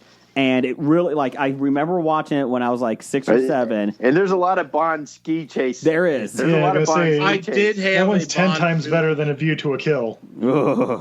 I did have a Bond movie as an honorable mention, but not that one. But that just helped. I remember watching that, and for the next year, that's all I would do is my G.I. Joes would go down pretend ski slopes and fighting in that. And Blake, you are right. There's a lot of bad Bond ski scenes too. So, including the one you just mentioned. Number 5, Jeff. My number 5 is The Martian. That on snow? Well, it's cold, I guess. Okay, it's a cold environment. Okay. It's fucking Mars. Okay, my bad. Jeez. Took me a second. What's your number 4? My number 4 is Eddie the Eagle. Oh, with Hugh Jackman? Oh, yeah. He is in that. Not seen that yet. I wanted to, though. It's amusing. It made my number 4 on my list. Okay. My number 4, I tied it. I did Just Friends with Ryan Reynolds. I really love that movie. I don't know why, I just do. It was a fun movie. Sandra Bullock. No. That was the proposal. That's the proposal. Oh, shit, that's right. Oh, yeah. Oh, that's right. It's like Amy Smart or something, right? Amy Smart. Amy Smart, yep. He comes back. He was a fat kid. He comes back. He's skinny and all that. Actually, I didn't tie. I actually only have 5. So there we go. Good. Go ahead. Was Anna Faris also in that? Yes. Wasn't she? Yes. She was the celebrity. Famous celebrity. Yeah, Yep. okay. Good movie. Really enjoyed it. Anna Faris plays a celebrity so well. Yes. Brian, what's your number 4? Let's see here. My number 4 is Into the Wild. The movie that I'm rooting for nature. Okay. Good call. I'm white upper class. Just kidding. Yeah, we know, Jason. I don't make But fun what of your did you list, think about the but that's movie? cool. Actually, Brian, it was a very good film. It was a good film. So I'll give you Pretty that. sure this piece of paper says your top 5, not write down what you think somebody else's top 5 would be. So Do you need a hug? no. Okay. I do, just not from you. Okay. Blake, what's your number 4? My number 4 stars Aragorn in The Road, 2009. Honorable Vigo. mention for me. Yep. Vigo and Charlize actually in there as well. And not only is it cold throughout the whole movie, but it is metaphorically as well. Probably the most uplifting road trip film. Most uplifting. Yeah, especially in the middle when you hear Holiday Road.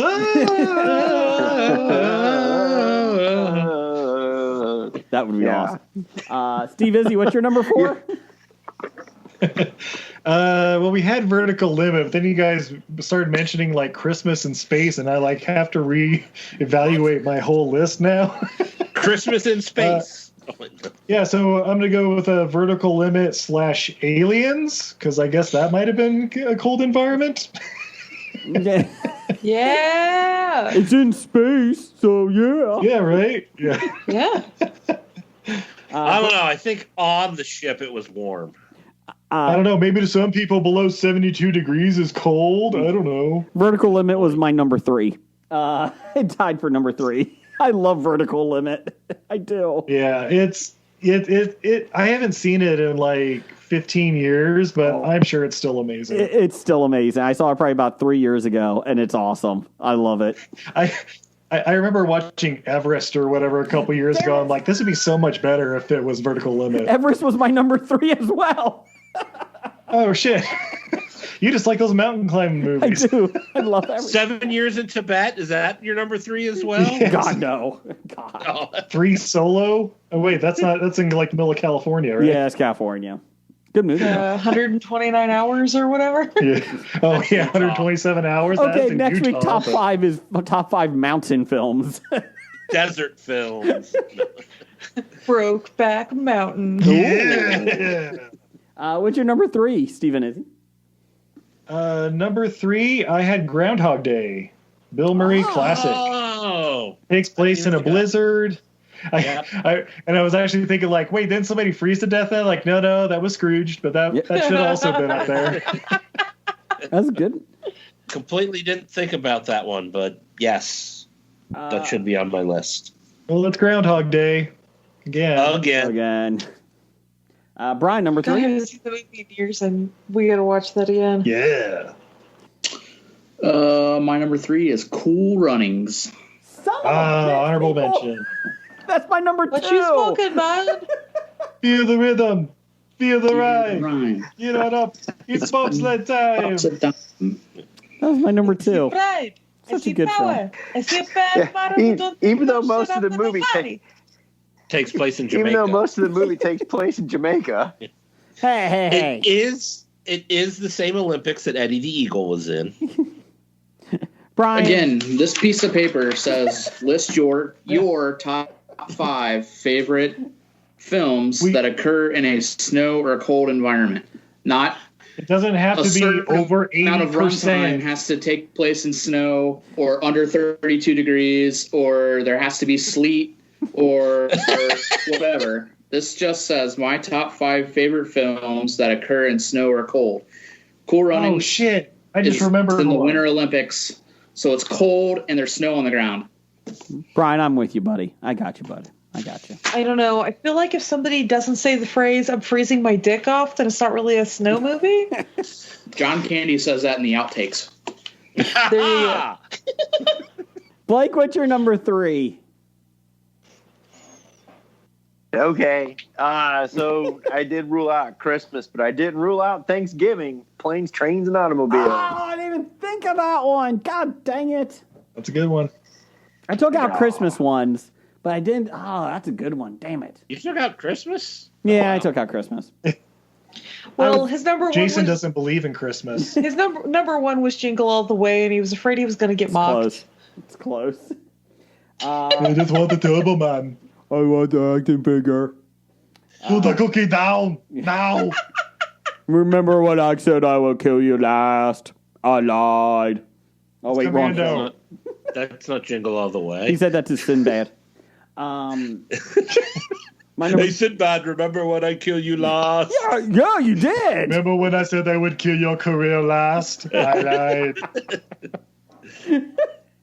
If only Sinbad did that genie movie. My number 3 was Vertical Limit and Everest. I hope he did.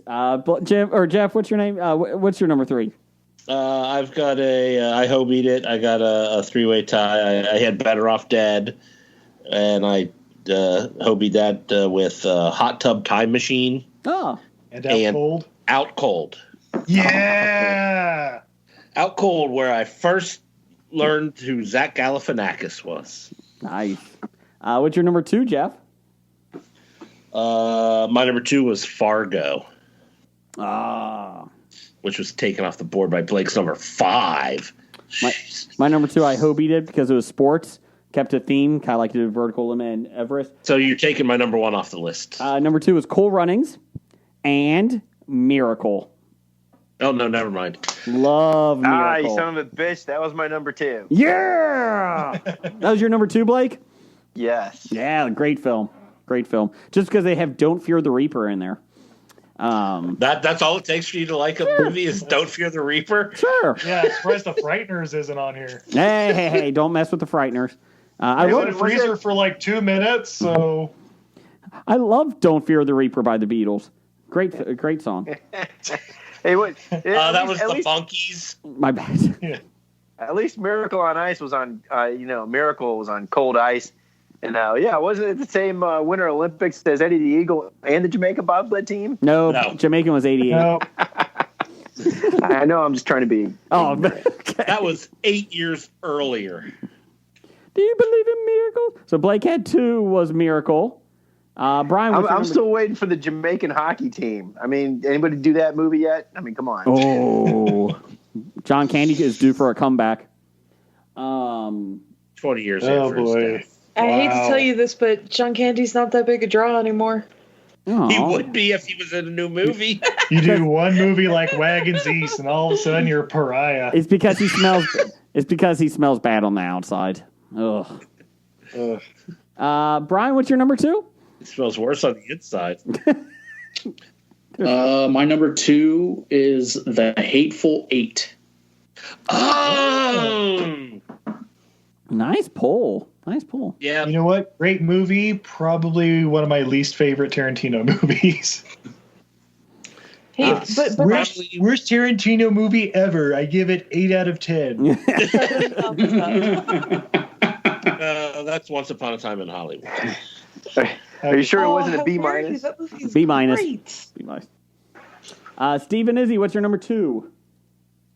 Well, I hope he did, because I remembered another one that would be at the top of the list.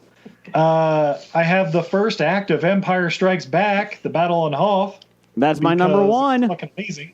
That's my number 1. Yeah. And then another classic of the 90s, action genre. Also from director from director Shane Black. Sorry, Long Kiss Goodnight. No, wait, no. Rennie Harlan directed that, didn't he? Yeah. That was, Shit. I think Shane Black wrote it. Yeah, Rennie Harlan directed. Gina Davis stars. Yeah. Samuel L. Jackson, peak performance. Yep. Yeah. Long Kiss Goodnight. Good call. I like that one. That film does not get much play anymore. I think people forgot about that one. Brian, what's your number one? Number one. Oh, wait, do I get to do number one? I thought that was your one. Empire and... Oh, no, I hope it's the number two. Sorry. Oh, I'm sorry. What's your number one? John Carpenter's The Thing. Oh. Wait, it's not Alien versus Predator? Nope, not Alien versus Predator. That wasn't even considered. Sorry. The Thing is good. Definitely. That's a good one. I remember liking it a lot. I have to go back and watch that again, though. I have to go back and watch it again. It's fantastic. Do yourself a favor. Don't watch the remake. Yeah. Or the original. Yeah, from 1950s? Yes. Yeah. The thing from outer space or whatever. Yeah. Yeah. Brian, what's your number one? Number one, Rocky IV. I knew it. Yeah. God dang it, I forgot about that.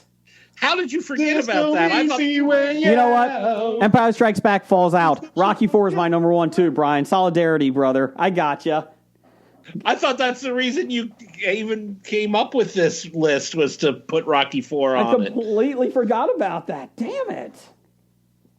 Good job, Brian. Good job, buddy. I like that one. See, now he's not there mocking a you, colder Brian. environment than Christmas time in Siberia? Greatest montage built around, or a film. Greatest film built around a montage, I should say. That's what I meant to say. 8 minutes of montages. Even Rocky had a Well, montage. it's more than that. It's like 30% montage. 20% robot. And then... Well, you know why it's so much montage, right? Why is that? Because originally it was like 2 hours and 45 minutes. And they're like, no, you need to cut it down. And now it's like 85 minutes. So it's like that's why half the movie is montage. Wow. Which is why he's redoing it to put it out again. Yeah, the Stallone cut. Stallone cut, yep. It's got to be better than the Did Snyder you say cut. it was 85 minutes? Or are you just pulling a number out, or It's is pretty it really low. only 85 look it up. minutes? Rocky IV is like 85 minutes, maybe. Yeah. Under 90 minutes? I'll check. Yeah. Hold on. And like 30% of it is montage. Nope. 91 minutes. Just gets that's above correct. hour and a half. I don't count credits.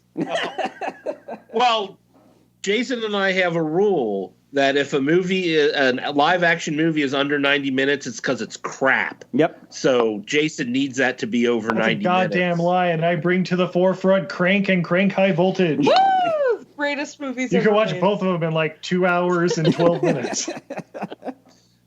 Blake, what's So your you number? could say that they crank those out. Got him. Blake, what's your number one? I've talked about this movie a lot. You can probably guess what it is. Is it that robot one where you kick him in the groin? No. Is it Oak Island? No. Oh my God! I flipped on the TV today and Oak Island was on and I didn't know what it was. I wanted to kill myself. Thank God I have the suicide hotline calm on down my there, phone. social influencer. Because I called the suicide hotline and said I turned on Oak Island and they talked me down. They're like, we have a special They special found a lot more hotline. wood and more rocks. I mean, I don't know how more exciting you want it to be. They found a nail. They found several. I mean, that's what's so exciting. They No found buttons. they found a Home Depot receipt. I'm sorry, next what was to your it. pick? A Simple Plan. Oh, good film. Simple Plan. Billy Bob. Yeah. Bob Thornton? Okay. Mhm. I haven't seen it. Good He should have film. done that. He's just a boy. Oh, wait. Nice job, Rick. My number one was Rocky IV and Empire Strikes Back. Same Ooh, quality nice film. start. Yeah. Number one for you, Jeff, was what? My number one is one that's been on lists before, Mystery Alaska. Oh, I fucking forgot that movie. Every time. I don't know how you... You already put a hockey movie on your list, but you forgot the better hockey movie. Mystery Alaska is my number 2. It's Hobie with Cool Runnings and Miracle. Damn it. Good job. Anybody know where you can get a rub and a tug around here? Let's see. Quick honorable mentions here, real quick. Anybody? All of mine have been taken. Okay. All right. Blake? Go ahead. I ruled out Christmas movies, but I would have put Scrooged on here. I watched that a couple weeks ago. It does not hold up as much as I wanted it to. Ooh, really? Lies. It's still funny, but not as good as I remembered. For Christmas movies, I threw Klaus or Claus or however the animated? It's pronounced. The animated one. Very good film. Yeah. Very good Watched film. it this past Christmas, and I enjoyed it. My kids really like that one. And I also had 30 Days of Night. Okay. It's an honorable mention. Vampires Attacking Barrow, Alaska. Yep. Yeah. And only because of at least what I considered my fun experiment when I was working at the theater. Extreme Ops, the terrible movie where snowboarding. The X Games snowboarders end up in some spy thriller. Yes. But when I was working at the theater, I decided, like, one Friday night when that sold like 8 tickets, I decided to see if I can get a real immersion into the movie. And I lowered the temperature in the theater to see if anybody complained about it being cold. And no one did. Because they were all asleep already. my usher said something about it was cold in that theater, and I had to ask, it's like, did anyone complain about it? He's like, no. I'm like, okay, then I'll keep it cold. 3 people had frostbite. Come on, it doesn't get that cold. It's not freezing. Yeah. It was only 36 degrees. I had honorable mentions for Insomnia, the Christopher Nolan movie with Al Pacino and Robin Williams.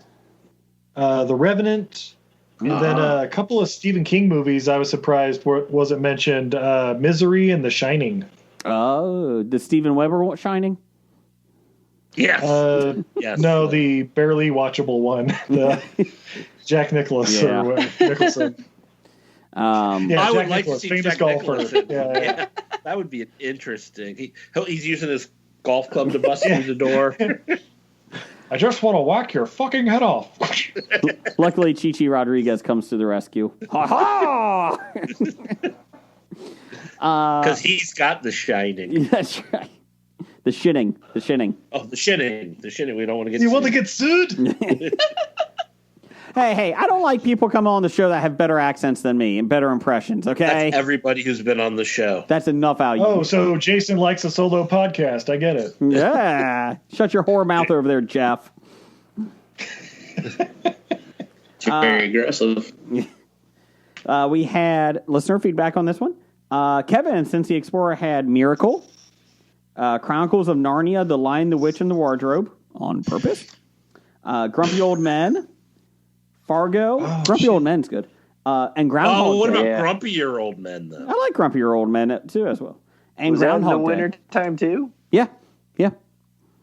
Honorable mentions, Trading Places, Just Friends, Cool Runnings, and The Ice Storm. Trading Places. That's a Christmas movie, though. Oh, shit, I forgot Geostorm. That's a good reason for that, Steve. Don't ever bring up Geostorm. And nobody said The Day After Tomorrow? No, we're getting there. Randall Holt, RJ Holt, 666. He's not evil. He's just handled that way. He had The Cutting Edge. Nice. Fargo. Empire Strikes Back. Home Alone. And Groundhog Day. Honorable mentions. This would be on my list for holiday if I was Elf, Cool Runnings, and Misery. Kevin Brigger also, Kevin at Cincy Explorer also said, did anyone have Batman and Robin with Oh shit, Batman Mr. Returns. Freeze. Oh, damn it. Batman movie. Ice to See You? He never said that. I know, that's why I like saying it. I just saw somewhere they were making fun of like that movie or whatnot. They're saying terrible casting choices in superhero movies, and they're talking about Schwarzenegger as Mr. Freeze, and they made the thing about he just one big joke about ice to see you, and I'm like, he never said that. That was McBain. That's a McBain line. 28 puns insulting ice, and that wasn't one of them. That wasn't one of them. He made $1 million per pun. $1 million per pun. $1 Sweet mill. Oh, our dream. Dreams are made of. Oh God. The cinema guys. He had The Thing is the obvious number one for any list. But the Day After Tomorrow better make some list too. God no! Stop it, Brad. Stop it. Let's see here. You're just excited about the Snyder Justice League cut. Oh jeez. Look, more Dark Side. Let's see here. Somebody posted online. But by more dark side, you mean some dark side, huh? Well, the best part is they're like, look at this, Dark Side's in it. The mom is in it, the grandma lady, the evil one. And they're like, look at all these. It's like, who cares? You're never going to see these guys again. Who cares? You can build up Dark Side as much as you want. He's not going to be in a sequel. Why? Because they're not making one. Who the fuck cares? But you know what's going to be in the Snyder cut? Fucking Wonder Woman sting. It was missing from 84. You know who else is in it? Martian Manhunter, Steve. We got to go see it now. So excited. Oh, well, shit. There we go. Yeah. You know who's probably not going to be in it? Cyborg. No. How many Johns are going to be in it? So we're going to have John Jones, Martian Manhunter. Are we going to have John the Green Lantern? John Stewart or whatever? John Stewart? Are we going to have John Constantine? We're going to have as many Johns as Marthas. Martha. For a second there, I thought, and there comes a pimp named Slickback with all his Johns and tricks. Wait, is Cat Williams in it? We had one other listener feedback one that we missed from Sir Reggie Scumbottom. Oh, yeah, that's right. Yeah, go ahead. What's that one? Let's see. His number 5 is Zach and Miri Make a Porno. Okay. That wasn't a cold time. Number 4, Slap Shot. Oh, good. I was expecting that on somebody's list. Number 3, Empire Strikes Back. Okay. Number 2, the 1982 version of The Thing. Yep. And number 1, the 1951 version of The Thing. Wow. Oh, we put the 51 version ahead of the 82 version. Ooh. The original is better than... that's the first time you can say the original is better. I mean, everybody knows the Fog horror movie remake was better than the original, too. They're pirates. No? I like how Jason had, Empire Strikes Back as number 1 on his list, and he was going to get on me for having The Martian. And I'm like, mine's at least a real planet. Yours is a made-up fictional Oh, now we're planet. doing real movies. It didn't say documentaries in the cold, Jeff. I didn't say it was a real movie. I said it was a real took place on a real planet. I believe The Martian is either a comedy or a musical based upon its awards. It could be, yeah. I didn't doubt it wasn't. Yeah, well, why don't you tell me a joke or sing me a musical number from The Martian? Happy to do so. Hello, I'm on Mars. Yes, I am. I'm planting my garden. Yes, I am. Holy shit, it's Matt Damon. Thank you. Thank you. I'm Matt Damon. Oh, wait, I'm sorry. It's Jesse Plemons. My bad. Now we get to the best part of the show. We're going to end on a high note. Obituaries. Thank God it wasn't me. Brian, take it away.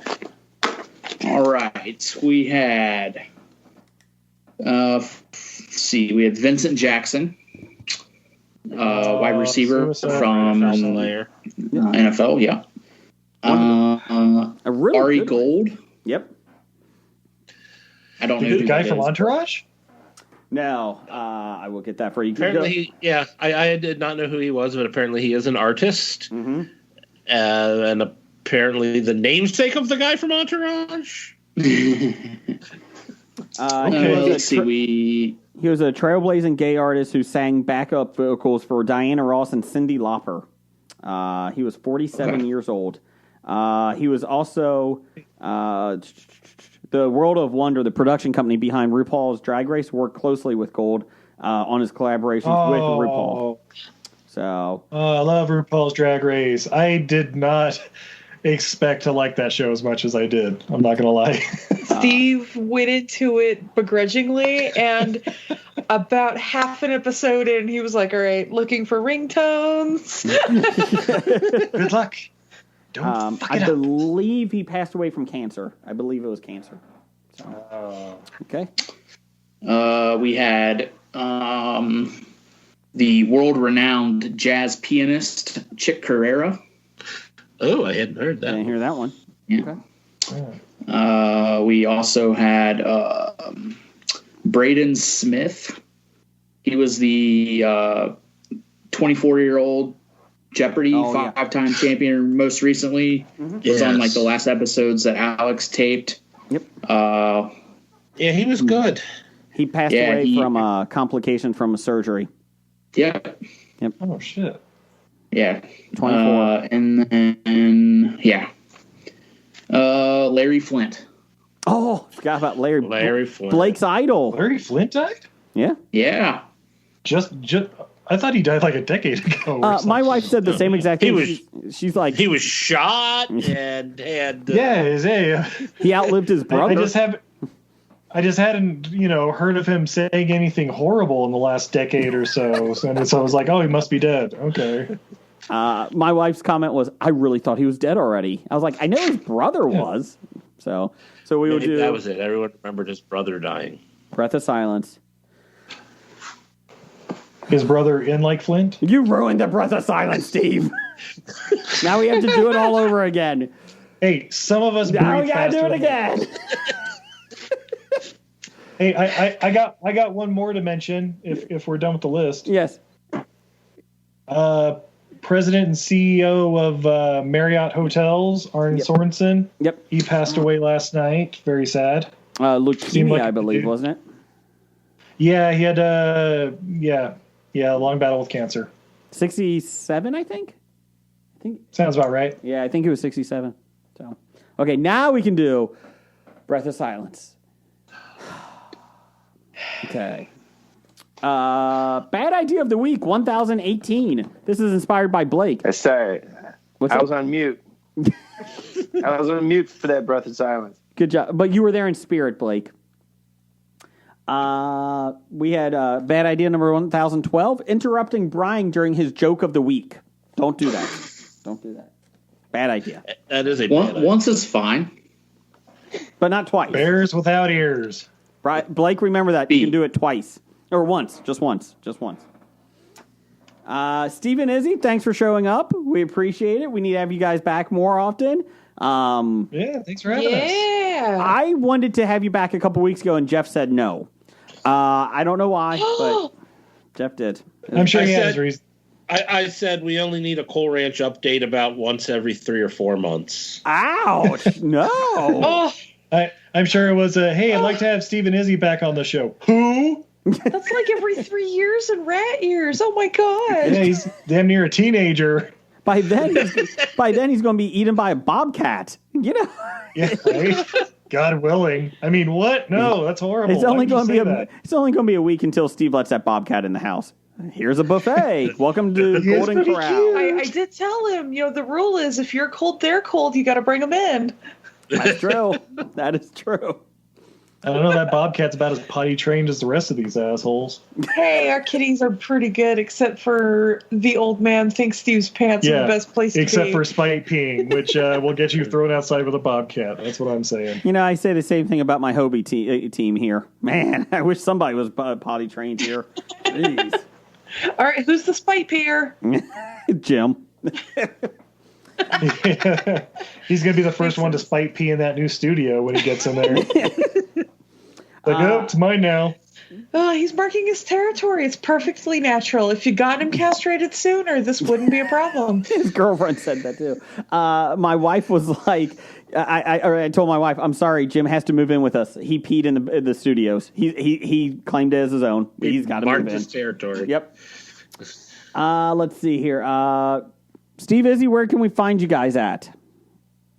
You can't. We can't be found. Okay. She lies. You can find us on all your favorite podcatchers under Everything I Learned from Movies. We're also on Twitter, Facebook, and Instagram at EILF Movies. That's Everything I Learned from Movies, and I'm singing by myself.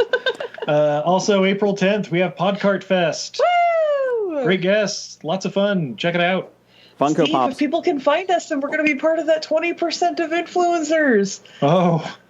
Oh no. Well, luckily I'll call the suicide prevention hotline, and I'm pretty sure I can handle fame.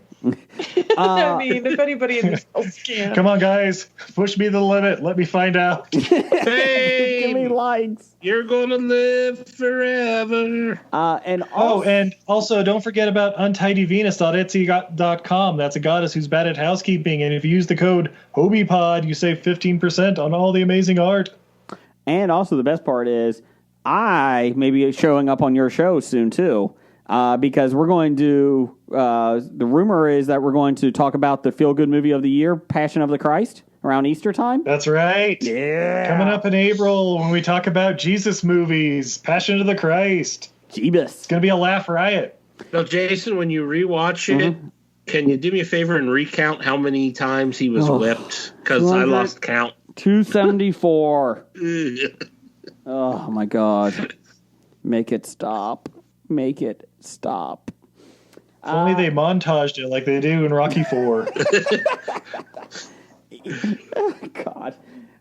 We all need a good Jesus Wait, so montage. that movie made what, about $10 million per lash? Oh. It made more than Schwarzenegger did per pun. It is still the highest grossing R-rated movie in America. Highest gross. I've never seen it. It's you're in for a treat, Izzy. Highest Coming grossing film about a resurrected deity too. So that's kind of an interesting fact too. He didn't. Also the highest grossing He wasn't Saw resurrected movie. in that movie. Yeah, he was. The Rock came open at the end. He was walking Just out. left the Rock open. Yeah, and his footsteps were on the ground. His feet were on the ground. I suppose I don't remember the end. Yeah, so shut the fuck up. The passion ends at his death, so the movie lied to me. I'm done with the passion of this, okay? Happy Fat Tuesday, everybody. That's right. Roger says goodbye. Walking Dead to Talking Heads, from comic books to TV sets. There's a history, not so bad. There's the history. It's the history of bad, so bad. The history of bad, it's bad. History of bad ideas. Podcast. You are listening to a Hobie.